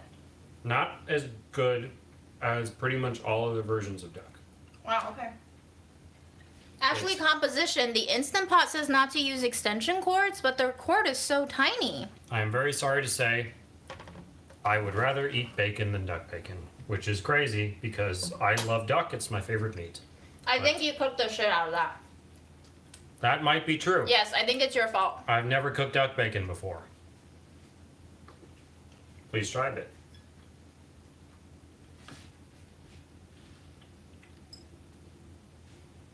It's kind of not salty enough. Also, I don't Your think it's... fly is partially down. Oh, like that. Like, It's for you guys. You're welcome. I don't... If they're tight pants, it doesn't even go... It's not even down. Come on. Oh, that's delicious. That's my favorite form of duck. All right. All for June. No. I don't want. Of course we like opposite things. Yep. Oh, Burning. fuck. Oh, it's all good. It's not burned. Leave. Leave. Take that out. Take that out. Oh, I'm just gonna toss it. that's fine. It got flavor from the toastiness. Yeah, that's perfect. I was gonna make some delicious oatmeal. Yes. You're welcome for the suggestion. Mhm. Take another bite. You want the fat bite or the regular? Yeah. So I'm used to buying bacon that's like applewood smoked, uncured, like nicely salted, maybe with like pepper and stuff. This is very unseasoned. I think there's some salt in there, and that's pretty much it. Which might be also why I don't like it as much. Probably the best thing is the fat that comes out of it. Duck fat's the best. It's too bad duck's so delicious because they're so cute. Was it duck bacon or duck prosciutto? Duck bacon. You're sure? Yep. Okay.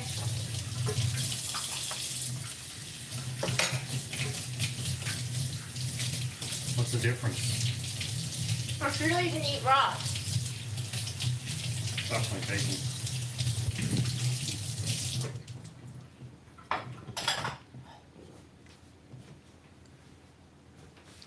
You didn't say yet what old means to you? Wait, under what context were we talking about old? Maybe that I would kill myself at 40. Oh. I don't know. Just no idea. You wouldn't be half as strong as you would need to be to kill yourself. You don't know me. I know you. You don't know me. I know you.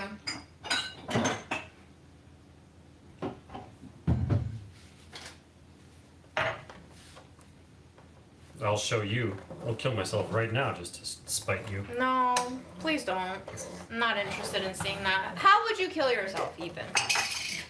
I would cover myself in greenie powder and Fred would eat me. Okay, you can do that. Okay. I think you want to use a metal spoon, Aaron. Can you just take my advice to prevent oatmeal falling all over the place, please? Nah. Alright, well, I'm gonna go. Because he's fucking getting on my nerves. Well, We already have roaches and he's it's doing like this to every me. other day. No, it's not every other day, Aaron. You have the choice to do the smart thing and you just refuse to. Me getting on your nerves. Get me out of here. You can't go by without me doing that. Oh my god. My therapist is old. He has like wrinkles all over his face. He looks a little. His skin is a little bit loose. His hair is a little bit scarce. I don't know his age. I'm just guessing. That feels old to me. That's what old means to me.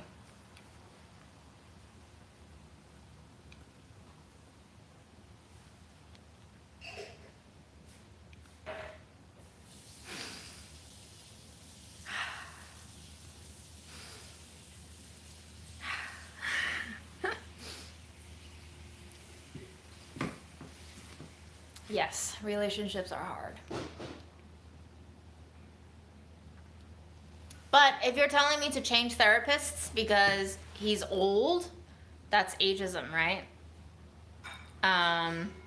So, I mean, I think I'm gonna do another intake with another therapist before the end of the year. Third time could be the charm. Have I done at least 2 things on my list? I guess I enjoy eating cookies. Have you ever Googled your therapist? I don't really seem to find much dirt on them.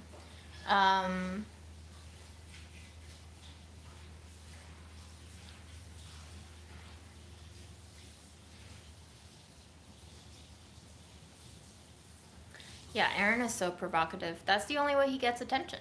So, in order for him to get the love that he needs, that's his method of getting it.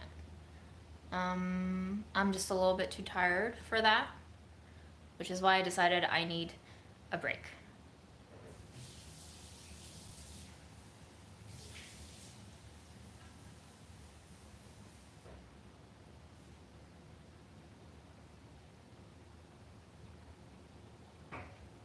Lisa, I don't think I would want him to be my sugar daddy. Definitely not. I cannot withstand.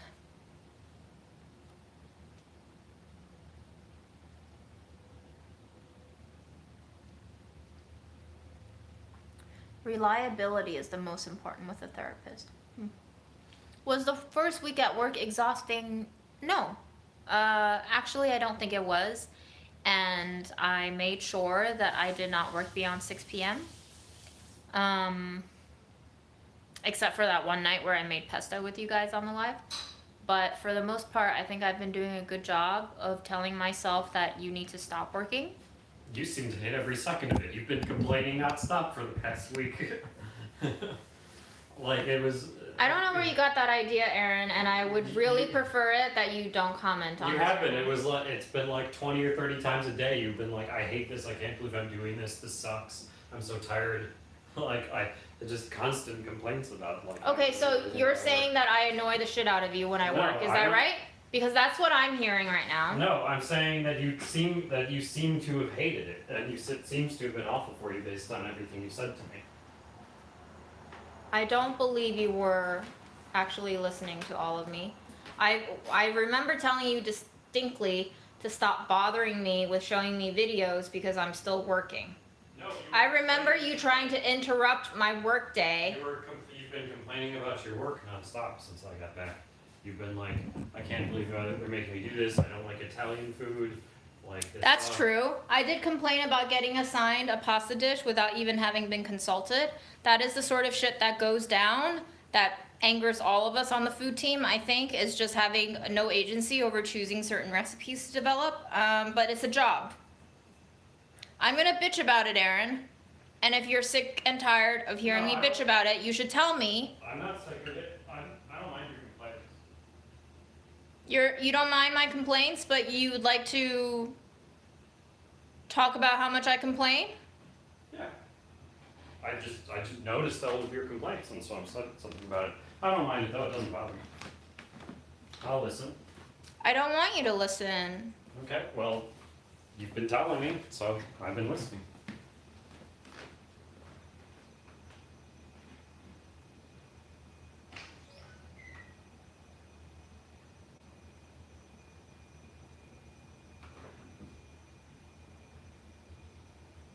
Do you not realize how much you complain? Is that it? I realize that I complain a lot, but I do not remember complaining like that this week, Aaron. Okay. I remember being really frustrated testing the pasta dish, but it's not been every day that I've been doing this, and I really feel quite slighted and I don't know. I feel like you take certain behaviors that I used to have and you like to hold on to them and carry them you've been doing into. tons of it this week. Like you've been complaining about meetings, you've been complaining about the recipes, you've been complaining about the recipe selection, you've been complaining about having to test it so many times. You've been complaining about the time it takes. You've been complaining about pretty much everything about every aspect of it. Okay. I will be mindful of that and I will complain less. I don't care if you complain. I care. I just noticed. I care. Okay. I will be sure to not complain to you about anything. I don't believe that for a second. Then believe it when I do it. It is unfair of you to not believe that I can change. I don't believe you. It hurts me. I don't believe you literally never complained to me about anything. Sorry. I will not be complaining to you about work. I will still be telling you things that I am happy with in terms of our living arrangements. I don't.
Hi, Fred.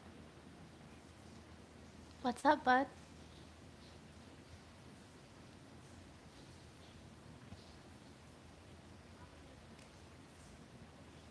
Yes, we do speak different languages.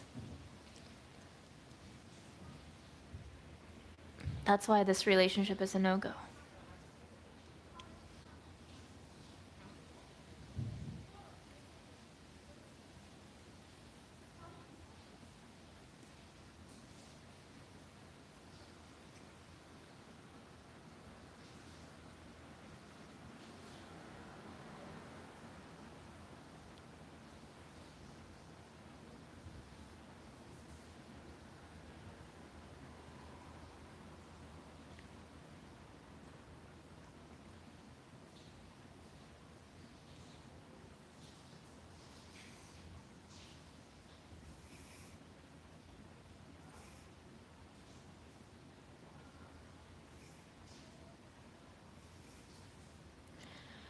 There's no right or wrong here, there's just incompatibility.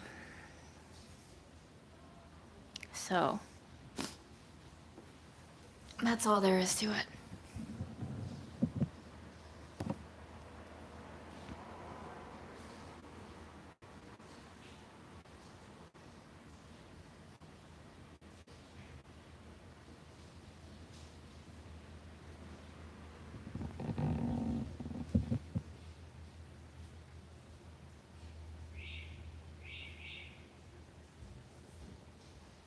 I also don't know, I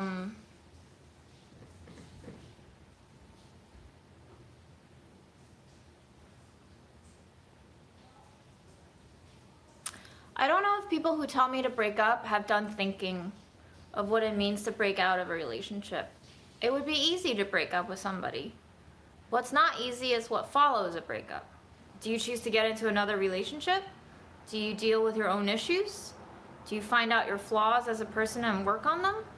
Or are you just trying to find another person to patch up all of the shit pieces that you're missing?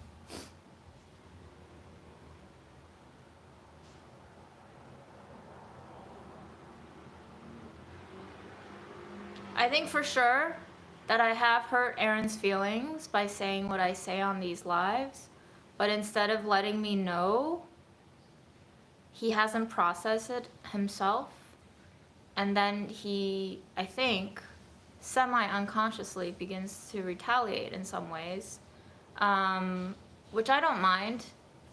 If I dish it, I should take it, right?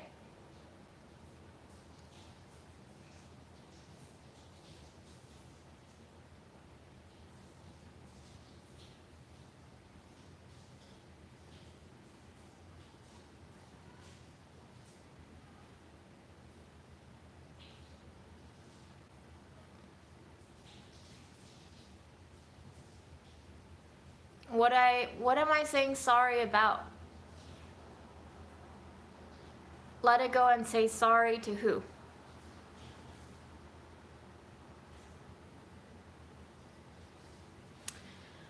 I'm not sure I can find a happy medium in terms of communication, unfortunately.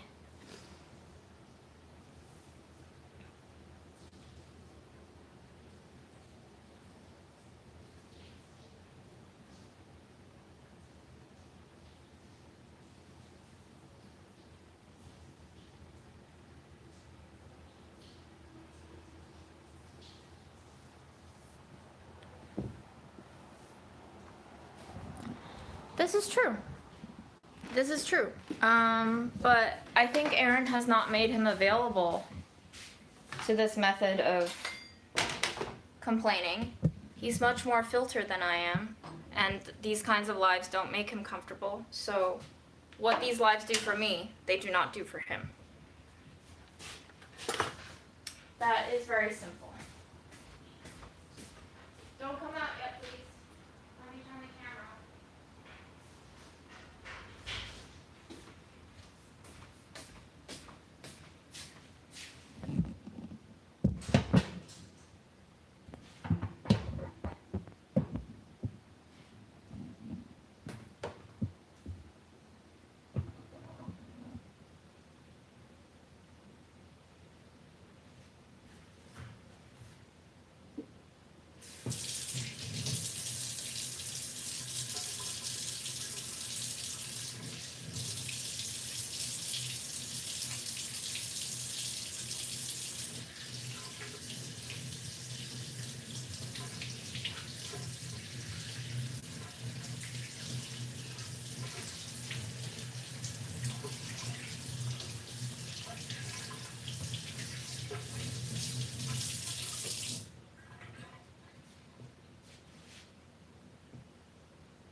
So many different opinions coming through right now. I found it fascinating.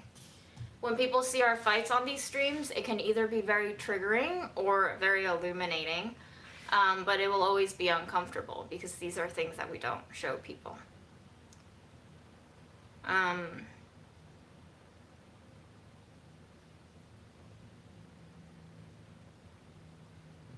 people still think we're like a normal couple? I think there are a lot of events in our lives that happen quite regularly that bring us a lot of shame. I think disagreements in relationships are one of those things. I don't. Are there still people out there who think we're like boyfriend and girlfriend or something? Well, if they watch these lives, they would know that we're not boyfriend, girlfriend. I would like to say, whether or not you believe it and whether or not it is 100% accurate, that I do not choose to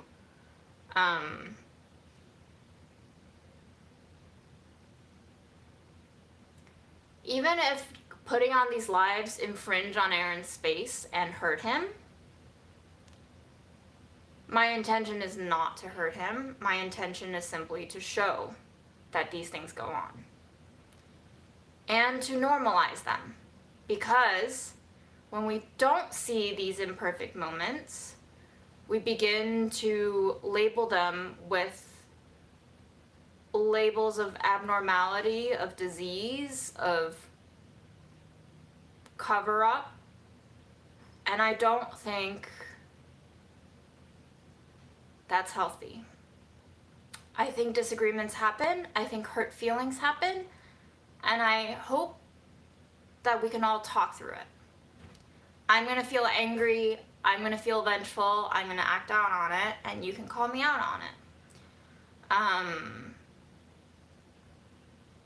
So in a lot of ways, this is therapy for me because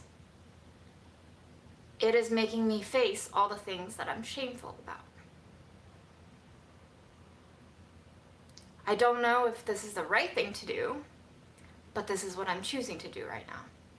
I think it is mentally helping me process a lot of things, because when things pass by in private and you can hide it, you can simply choose to not confront them forever and ever and ever.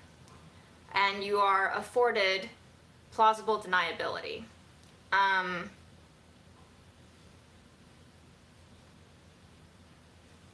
So if I view this as a healthy activity for me, no matter how shameful or painful it could be in the moment, and it also has the side effect of infringing on Aaron's space and or hurting him emotionally, psychologically, whatever, is it wrong? Perhaps. I'll have to think about it. Sometimes we do wrong things even if we think it's worth it in the end.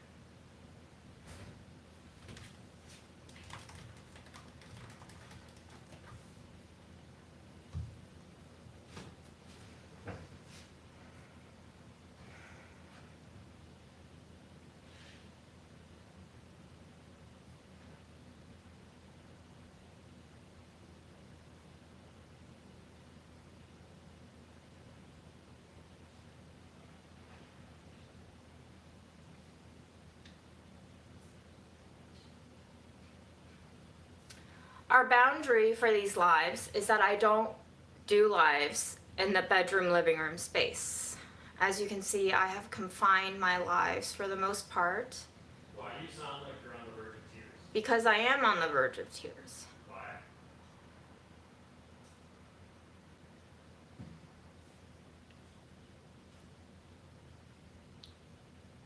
Is it possible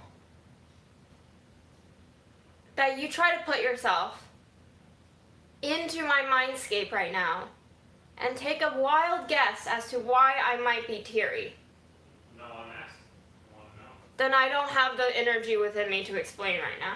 Okay. Because you are asking me to do a lot of emotional labor that I don't have the energy to do right now. Am I safe to come out? Yes, you're safe to come out. Thank you.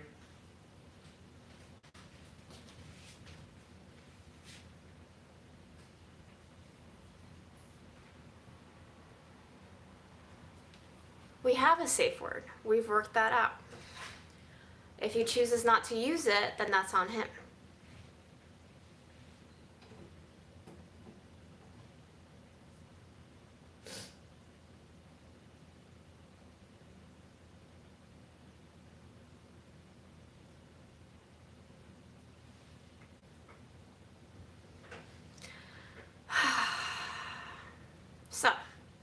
Another exciting live, I guess.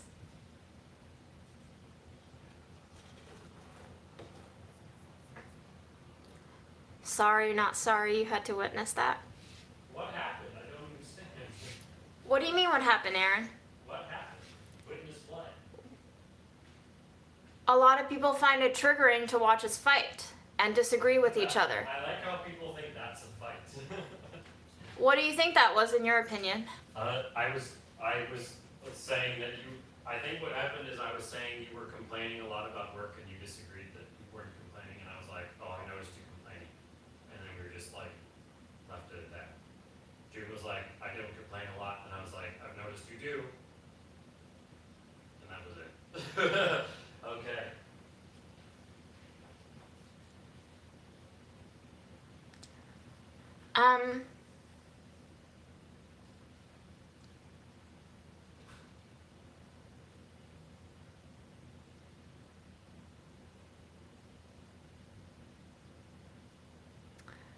We don't need a therapist session to witness me in therapy.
Yeah.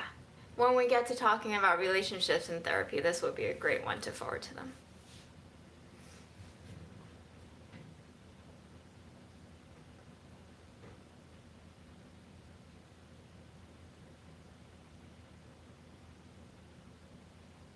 I'm very much taking in all of your comments right now. Very enlightening. I'm trying to absorb all points of view right now. I feel like these are the most personally educational parts of these lives for me. When conflict happens and when everybody gives me all of their interpretations of what happens. For sure, I hope you can all see that I am a real bitch sometimes too, Aaron. I hope you are not standing in my corner just for the sake of supporting me, because I do the wrong thing sometimes. So I do appreciate it when you pointed out to me all the hurtful things that I've done. They make me more self-aware, and hopefully over time and exposure I can absorb it.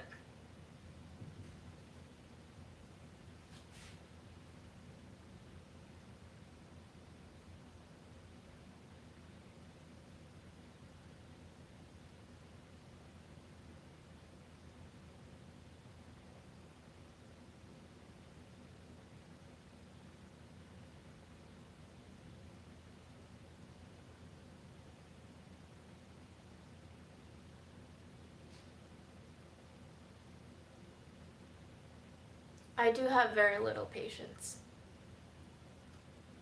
That is accurate.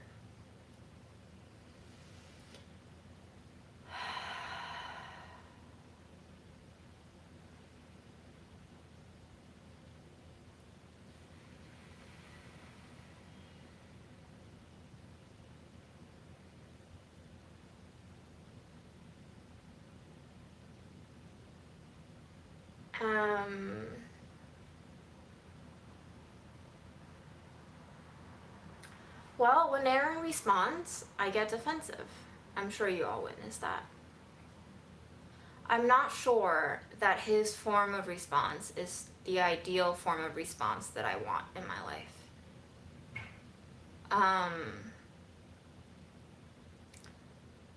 He seems slippery, as in, I can't really tell sometimes what he's trying to do when he communicates to me.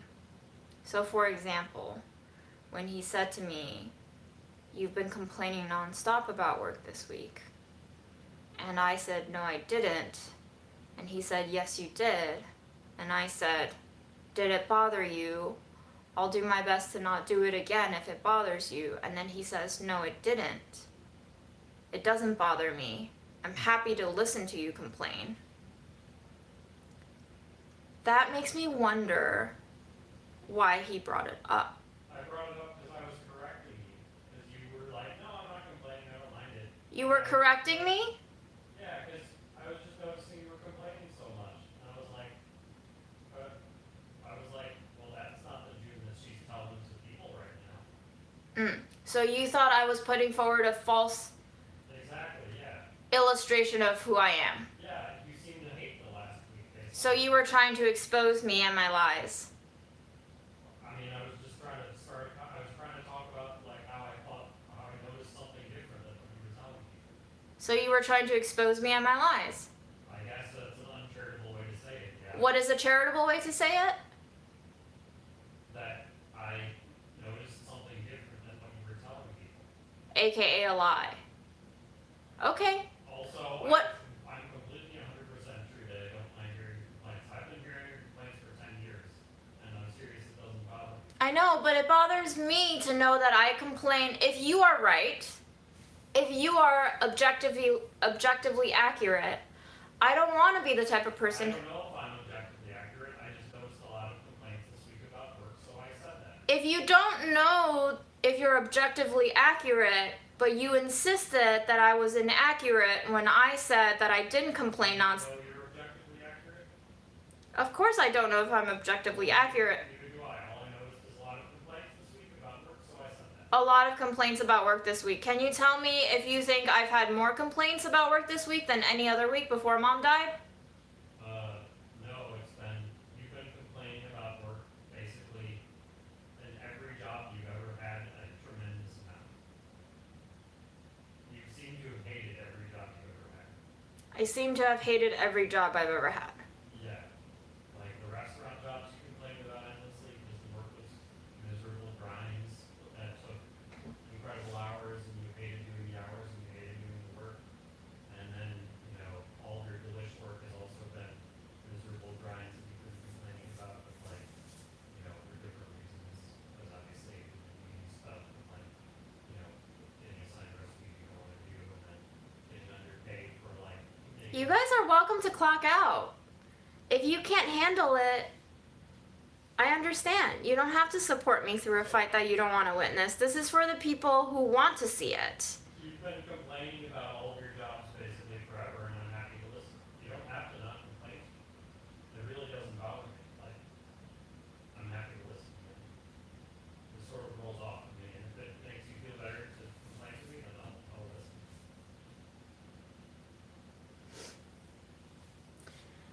He provokes, you react, he gets attention from you, which is ultimately what he wants. Attention by any means necessary. I don't care about attention. Why do I care about attention?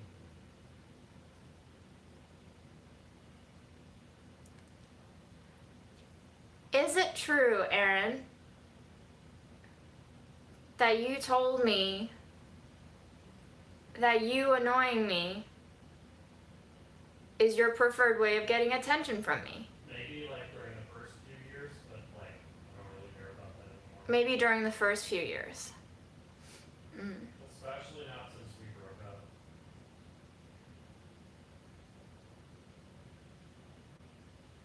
I'm just trying to have good relationships with my friend and roommate.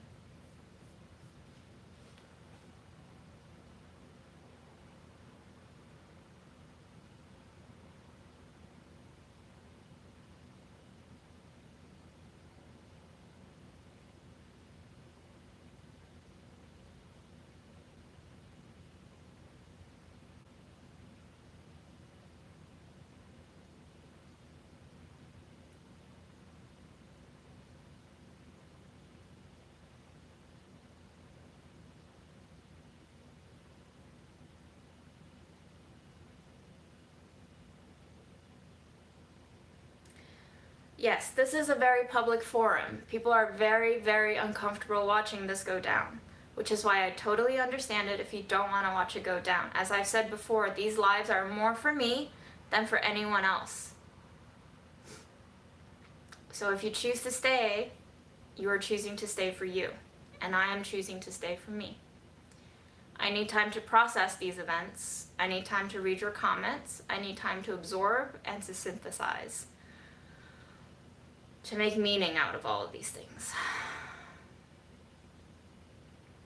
This is much more interesting to me than sitting in front of a computer screen with a neuroscientist telling me that I have depression and anxiety and that I should go to therapy and take meds. Those are... these lives for you because they're therapy, or were they for you more because there are aspects of your personality that you attach yourself to and sort of fetishize? Both. And that you voyeuristically like to present to the world, and that sort of like gives you pleasure? Absolutely both. I don't know if you heard that, but that was accurate. Of course. This is making the self. This is making the person. If the goal of therapy is to change problematic aspects of your behavior, and these lives, or even talking to a therapist or whatever, is basically you just sort of like enjoying presenting aspects of your behavior Yes. that you fetishize, Yes. that's not really seeking to change yourself for the better. Correct. It's sort of like masturbation. It is. Did you guys catch that?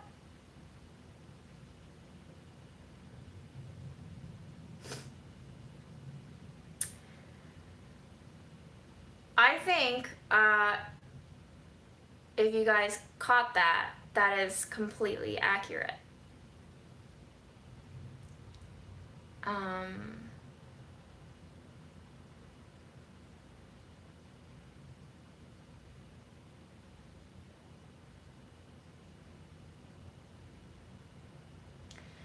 He's basically saying, he first asked me if these lives are actually therapy for me or if they are just a platform on which I can get to present myself as myself and basically reinforce this image of myself to an audience. It's not even yourself as yourself. Can I come over? No, I'm in bed. Can I get closer so they can hear you? I'm basically just saying that there are aspects of June's personality that she's very attached to, and that she sort of has fetishized, and has strongly identified with her image of herself. And so these live streams, and why she does them so often and for hours at a time, I think are basically just ways for her to get pleasure out of voyeuristically presenting these aspects of herself that she's fetishized to whoever will view them. And I think therapy sessions, I suspect, and I didn't listen to them today, might also be representations of that. I'm not saying that's entirely what they are. I'm sure June's very, very intelligent, so she's obviously going to be looking out for, like things that can actually maybe help her feel better too. But that's my suspicion of What I'm basically hearing is that Aaron is saying that these lives give me power. Power that I normally wouldn't have in a therapy session. What I get out of these lives is the power to construct my own narrative and who I am. Which I think is true. Who's going to disagree with me? It's my life. As a few people have said before in chat, I'm the only one who gets to speak. That in itself is an imbalance. So, I wouldn't say he's wrong.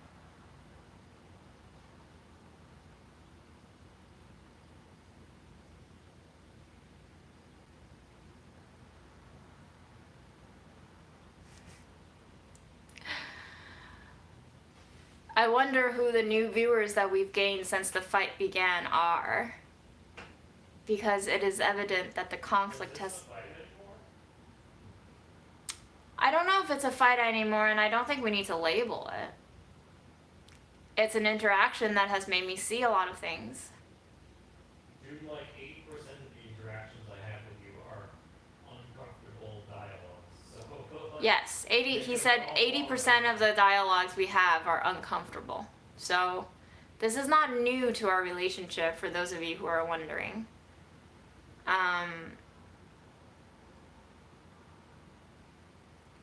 But it is an incompatibility.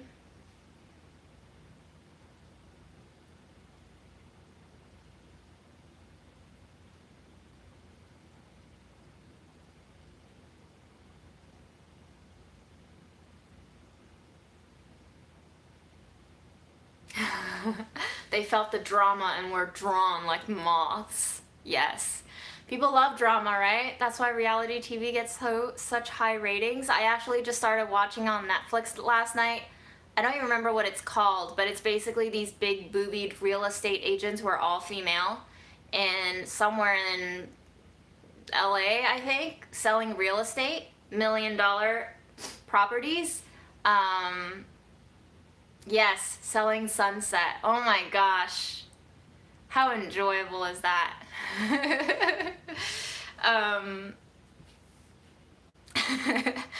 Yes. I love big boobied women selling $1 million properties. Rabina, you don't like either one of us being upset. Well, this is just what happens in my life. I'm constantly upset. You don't get to see it on lives very often, or you attribute it to me being in grieving process, which could be true. I'm not saying I'm not in grief. Other than having gratitude's default state is upset. So on that show, real estate agents have to be sexy to be successful. Absolutely.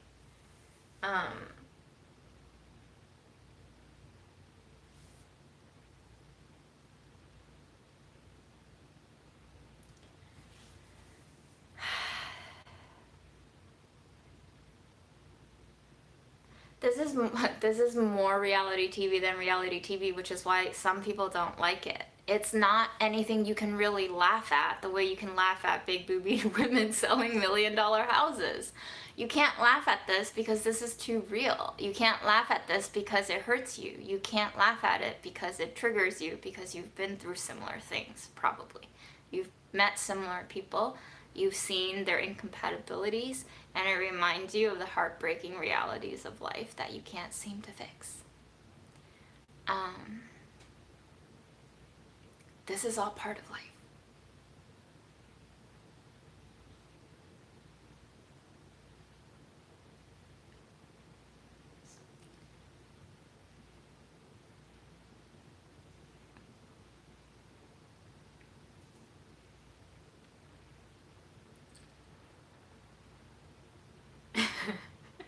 I would love a producer to tell me to start screaming and throw dishes. That would give me a reason to have an outburst.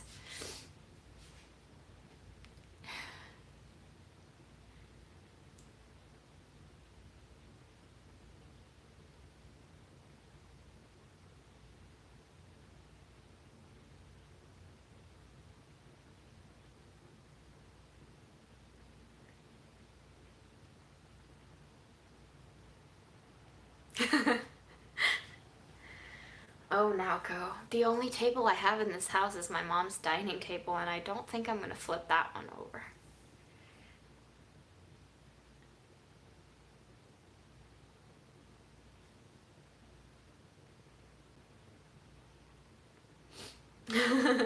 I'm glad you're entertained. Ram, how are you gonna just come in here after an hour and say, yo, chill? Did you even see?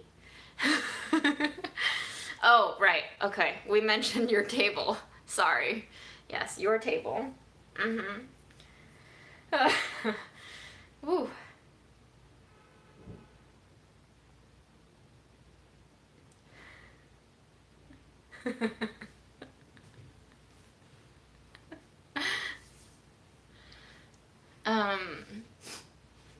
I'm over crunchies. I'm sorry to say it. I still enjoy them, but I'm over them. They don't bring me as much of a orgasmic explosion as they used to. I am onto newer and better things, like straight sticks of butter. Yeah. Just like tabs of butter.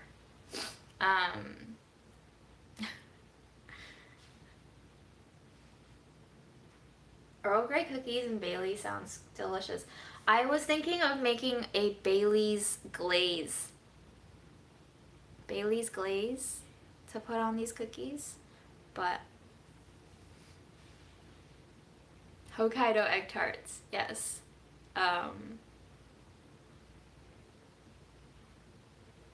It's 4:30 a.m. Oh no. Go to sleep, maybe? It's 10:30 in New York. I haven't tried the date tea. You know what? Fuck. We're gonna try the fucking date tea because I have 2 dates left. Thank you, Ashley Composition. Yes, did you guys enjoy the drama? I hope you did.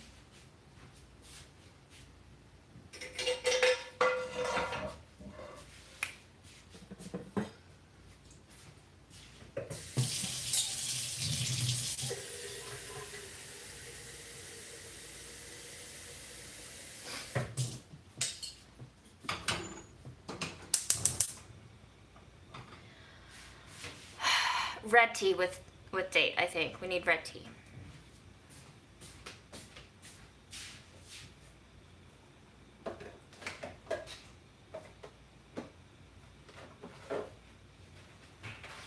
And sorry, when I say red tea, I mean black tea, because black tea in Chinese is hong cha, which is red tea. So I always call black tea red tea. But it's because if you brew it, it looks red in the beginning, does it not? Aaron, do you want some tea? No. We have herbal tea too. Fine.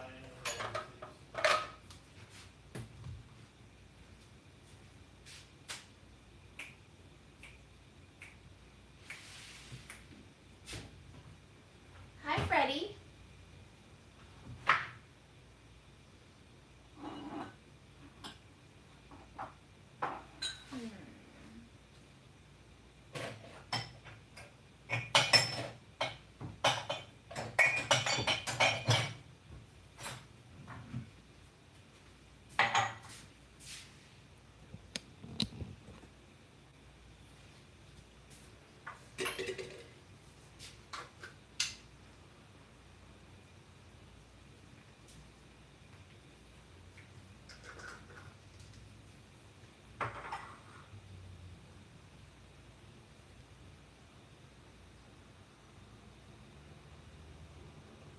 I offered him tea because one of you said, does Aaron want tea? So thank you for being nice and giving me the suggestion.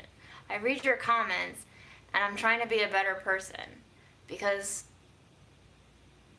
there are so many perspectives in the chat. There's over 300 perspectives in the chat if you all speak up. And that gives me a bigger picture to work off of. I'm trying. Fake it till you make it. I'm a very stubborn person, but when I'm facing a whole virtual room of people telling me what to do, then I have to take it into consideration, because whether or not I want to, I'm reading you, I'm absorbing you, you are passing through my brain, and inevitably, after a few hundred times, your opinions will begin to take hold in my brain. So slowly but surely, this is an experiment in how to become less of myself in a way. I don't know how true that is.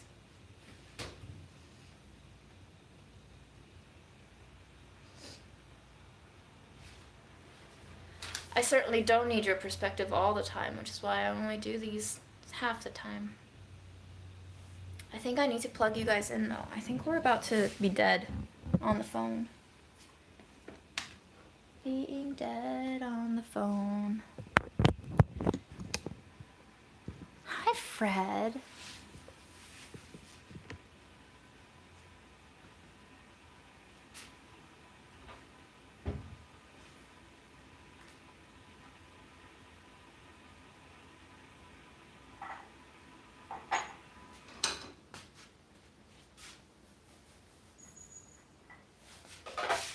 So we have the tea. That is probably way too much tea. Yeah, that's way too much tea. Hold on.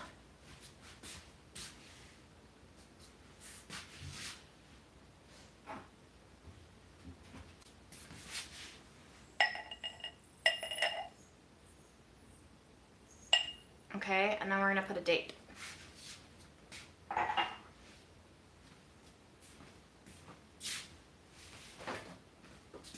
This is dates that Aaron got me from Doha, really expensive ones.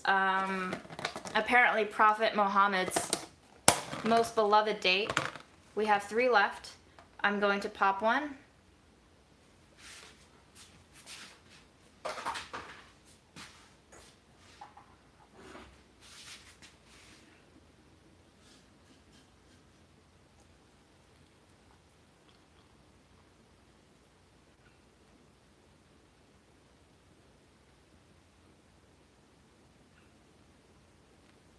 I didn't bring the Turkish cookies into work. First of all, I'm not really going into the office that many times a week. And second of all, those are my cookies.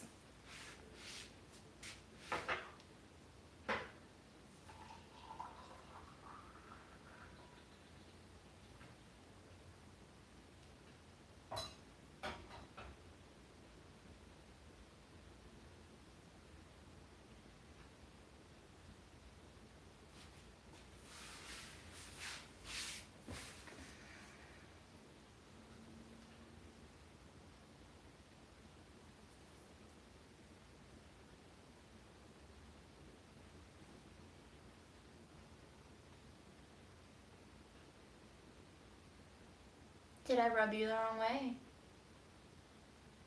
I'm so sorry. Wow.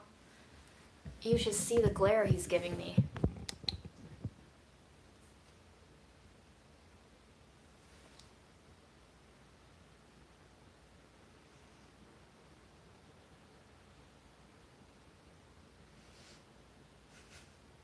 I'm scared. I don't know what I did wrong. This must be what Aaron felt like for 10 years of us being together.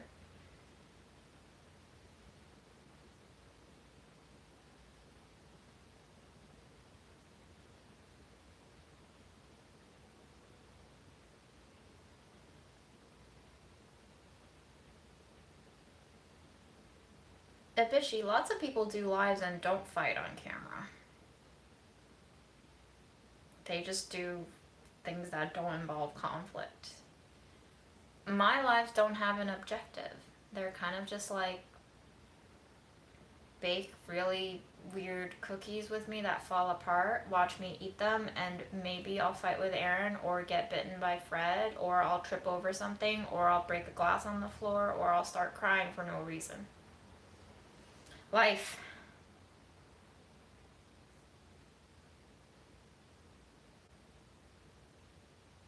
PB&J. Lisa, feed me a PB&J.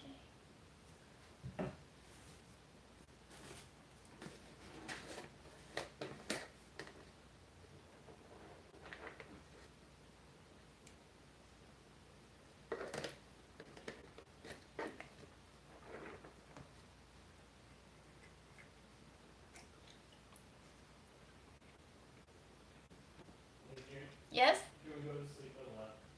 Can we go to sleep at 11? That's probably going to be a negative considering it's, what time? 10:38? And I need to shower first. Okay. And I would like to have a few more snacks, so can we say 11:30? Okay.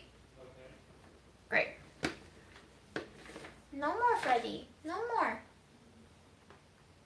No more, bud. No more.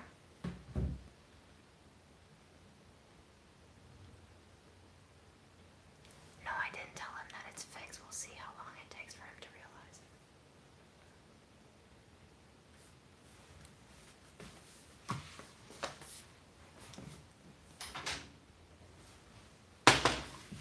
Rudy, are you trying to diagnose our relationship and where I went wrong?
Negative.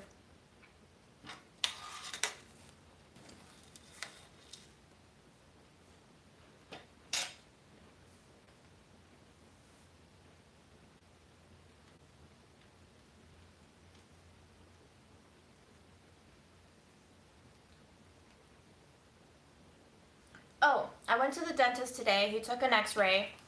He grabbed my tooth and started wiggling it. And I was like, dude, what the fuck are you doing? And he's like, I'm just showing you that the tooth isn't loose. And I was like, you did not have to do that. Now I'm going to be fucking scared that it's going to come loose even more. But he looked at the x-ray and he was like, it looks fine. It looks solid. And he was like, if you continue to feel soreness, we'll do a CT scan. And I was like, fuck me. The dentist aide came in and she was taking an x-ray. And she was like, which tooth is it? This one? And she tapped on it. And I was like, yes, I can feel that. And she was like, you can feel it? And I was like, yes, I can feel that. And she was like, that's weird. And I was like, yes, tell me about it. So one day my tooth is just going to crack and fall out. And then we'll either have no tooth there and all of my teeth will fall out slowly but surely, or we'll get a gold cap placed in somehow. I think that'll be a real look.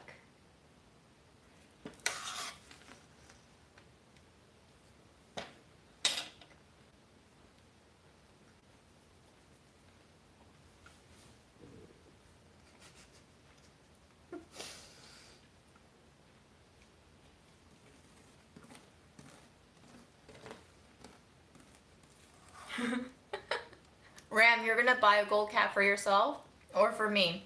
Or you wanna buy it for Fred? He needs a few.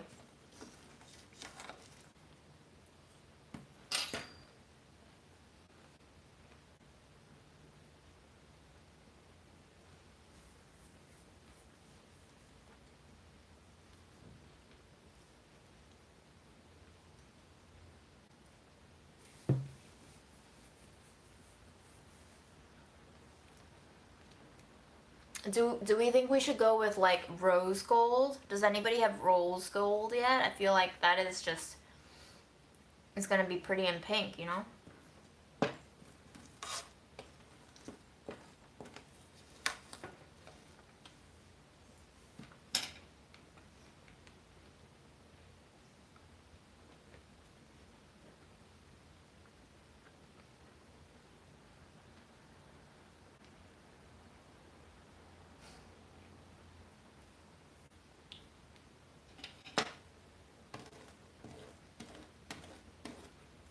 But like gold teeth can't be 24 karat, right? Because that's just gonna be soft. You need some sort of alloy.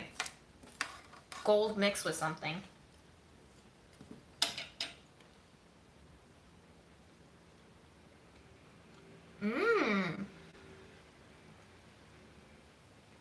I would love to get a shoulder tattoo. We could start on my sleeve idea. Remember I had an idea for a sleeve of tattoos that is just human hands? We could start that. It'll be the moment this tooth buckles and I get a gold tooth put in will be the beginning of a brand new stage of my life.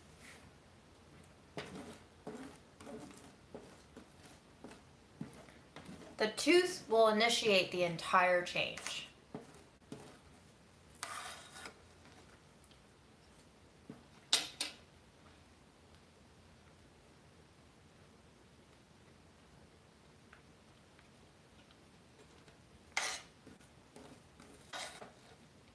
What would that June be like?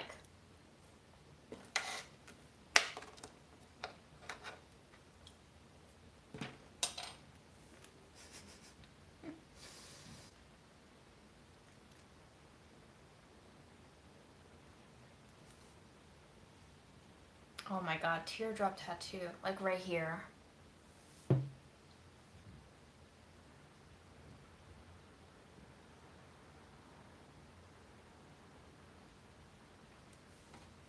Freddie.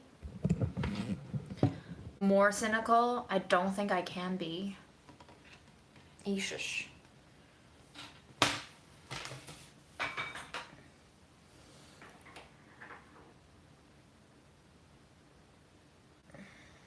Here's the date.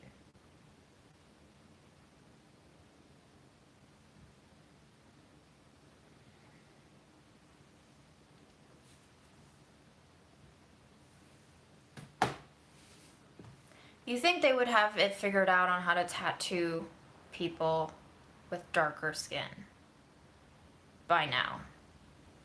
Don't we have like white ink too? I don't know how tattoo works though. I've never gotten one, so I don't know. But it's funny how a lot of these industries are very not thoughtful.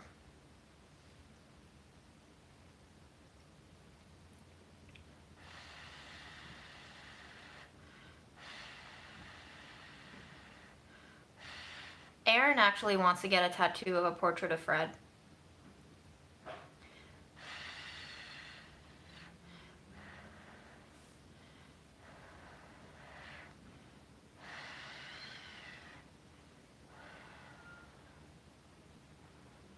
Maybe just me, but I definitely don't want, I don't want tattoos to be filled in. I don't like filled in tattoos. And I don't think I can take the pain of getting them filled in either. So I would just, for my design, want hands, outlines of hands, maybe certain details, but not filled in. And I think it would be super cool to get different color inks too, because then you can have line drawings of hands overlapping and intersecting into each other. That could be very cool as time progresses, if I feel the need to cover myself up more with ink.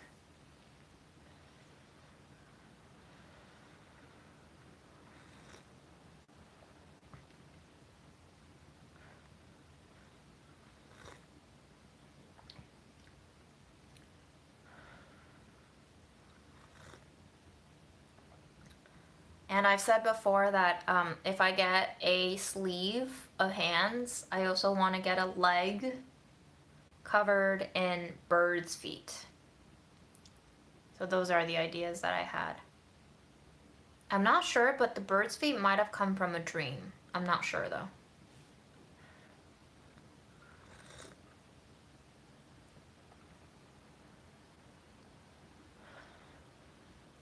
I know tattoos can be addictive.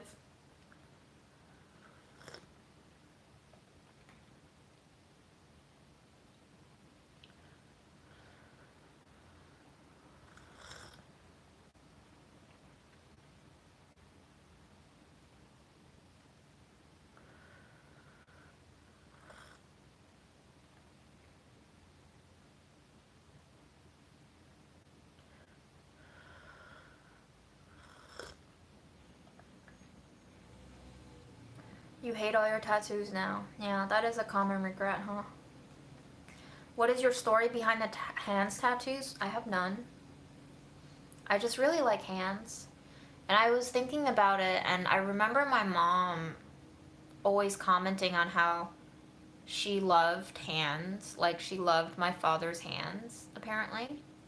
She loved the way his hands looked. And I don't quite have my father's hands. Well, my hands are really fucked from working in restaurants and having eczema, but I have like a more of a shape of his hands. His hands are a little bit thicker and more solid than mine, a little more manly, you could say. But I don't know, maybe that had an influence on me too.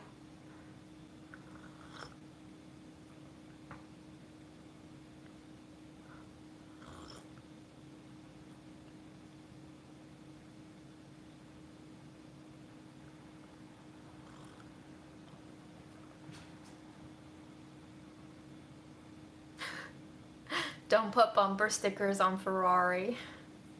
LOL.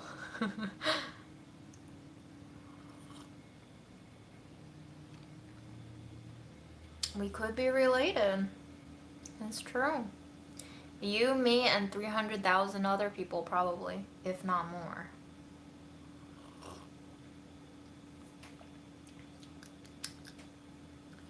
If you're white, we could still be related. Who knows? Have you done a 23andMe?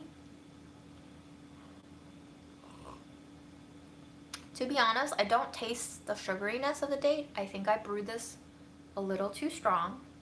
It's very bitter. But I am looking forward to eating the date when we get down to it.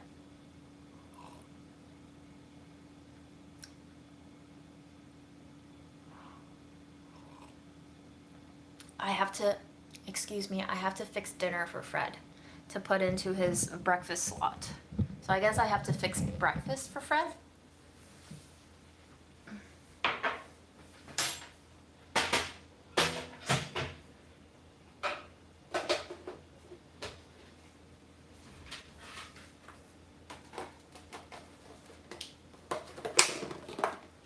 It is date, black tea, and water.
Not time yet. Sorry, Freddy.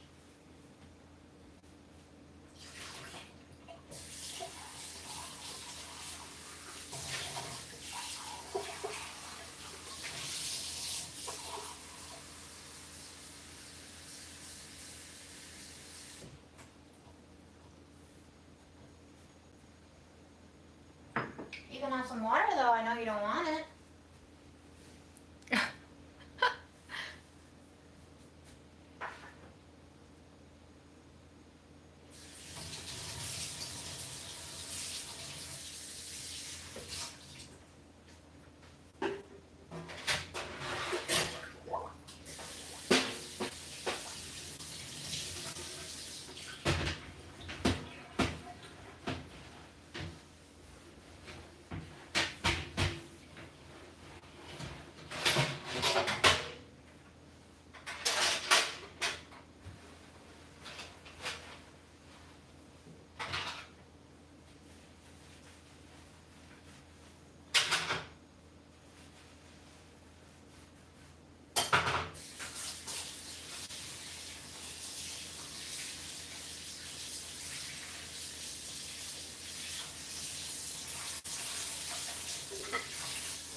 Can somebody explain to me what the semicolon on the wrist tattoo means? I've seen that on a few people.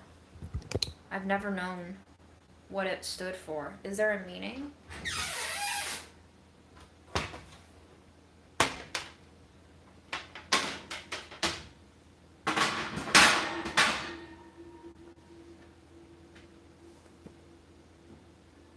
Oh, interesting.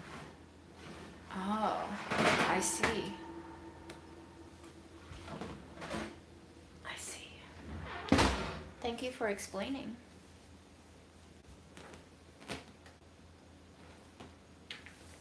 Seems very intense. Good to know.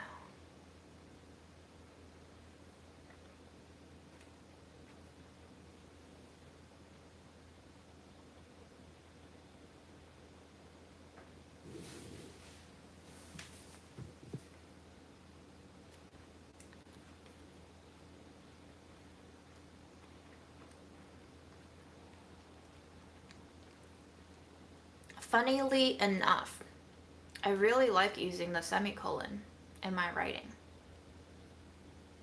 I didn't know this before.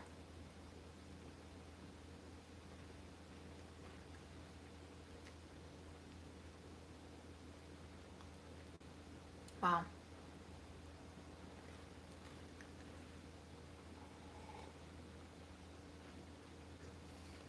The butter flavor in these cookies, amazing with tea. The bitterness and the slight tea sweetness brings out the flavor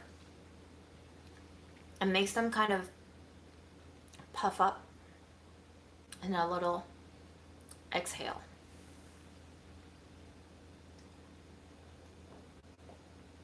Especially this matcha one. Really nice in tea.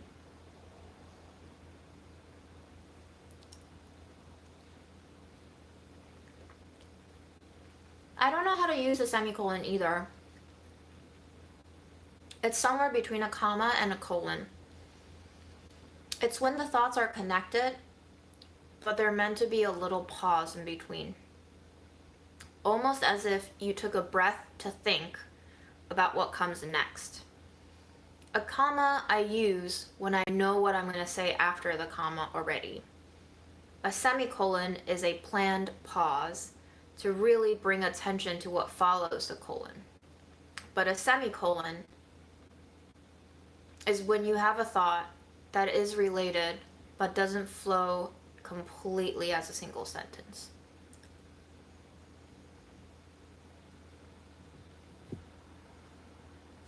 That's when you use the dash? Yes. I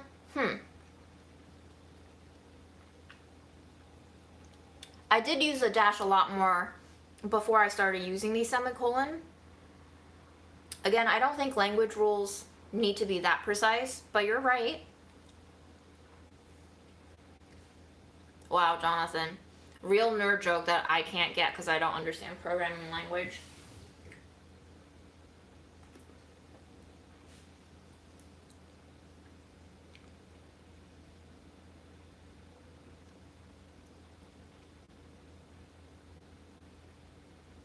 The semicolon to me is a lot more poetic than a dash.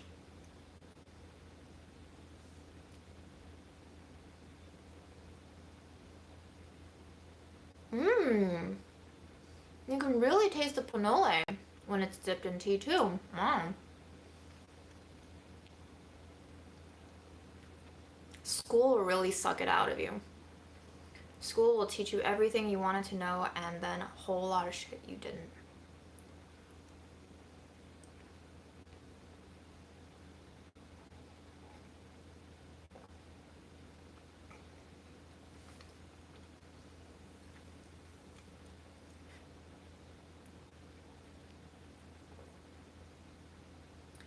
There's a grammatically correct way to use a semicolon. Okay.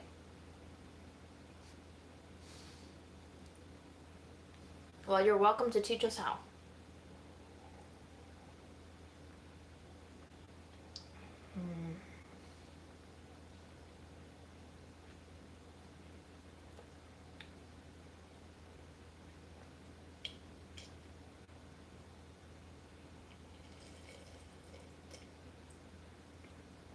I don't really want to go back to school. No, sorry. It's just not for me. I don't learn well in that setting. Okay, the moment we've all been waiting for, and especially Ashley, I feel like the first time you asked me to make date tea was perhaps a month ago, if not more.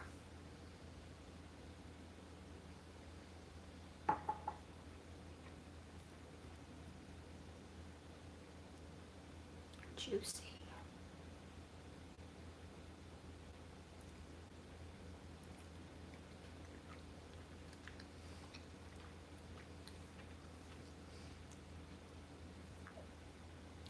It's made it a lot less chewy, but it is jammy. Yes. It also tastes a little more tart.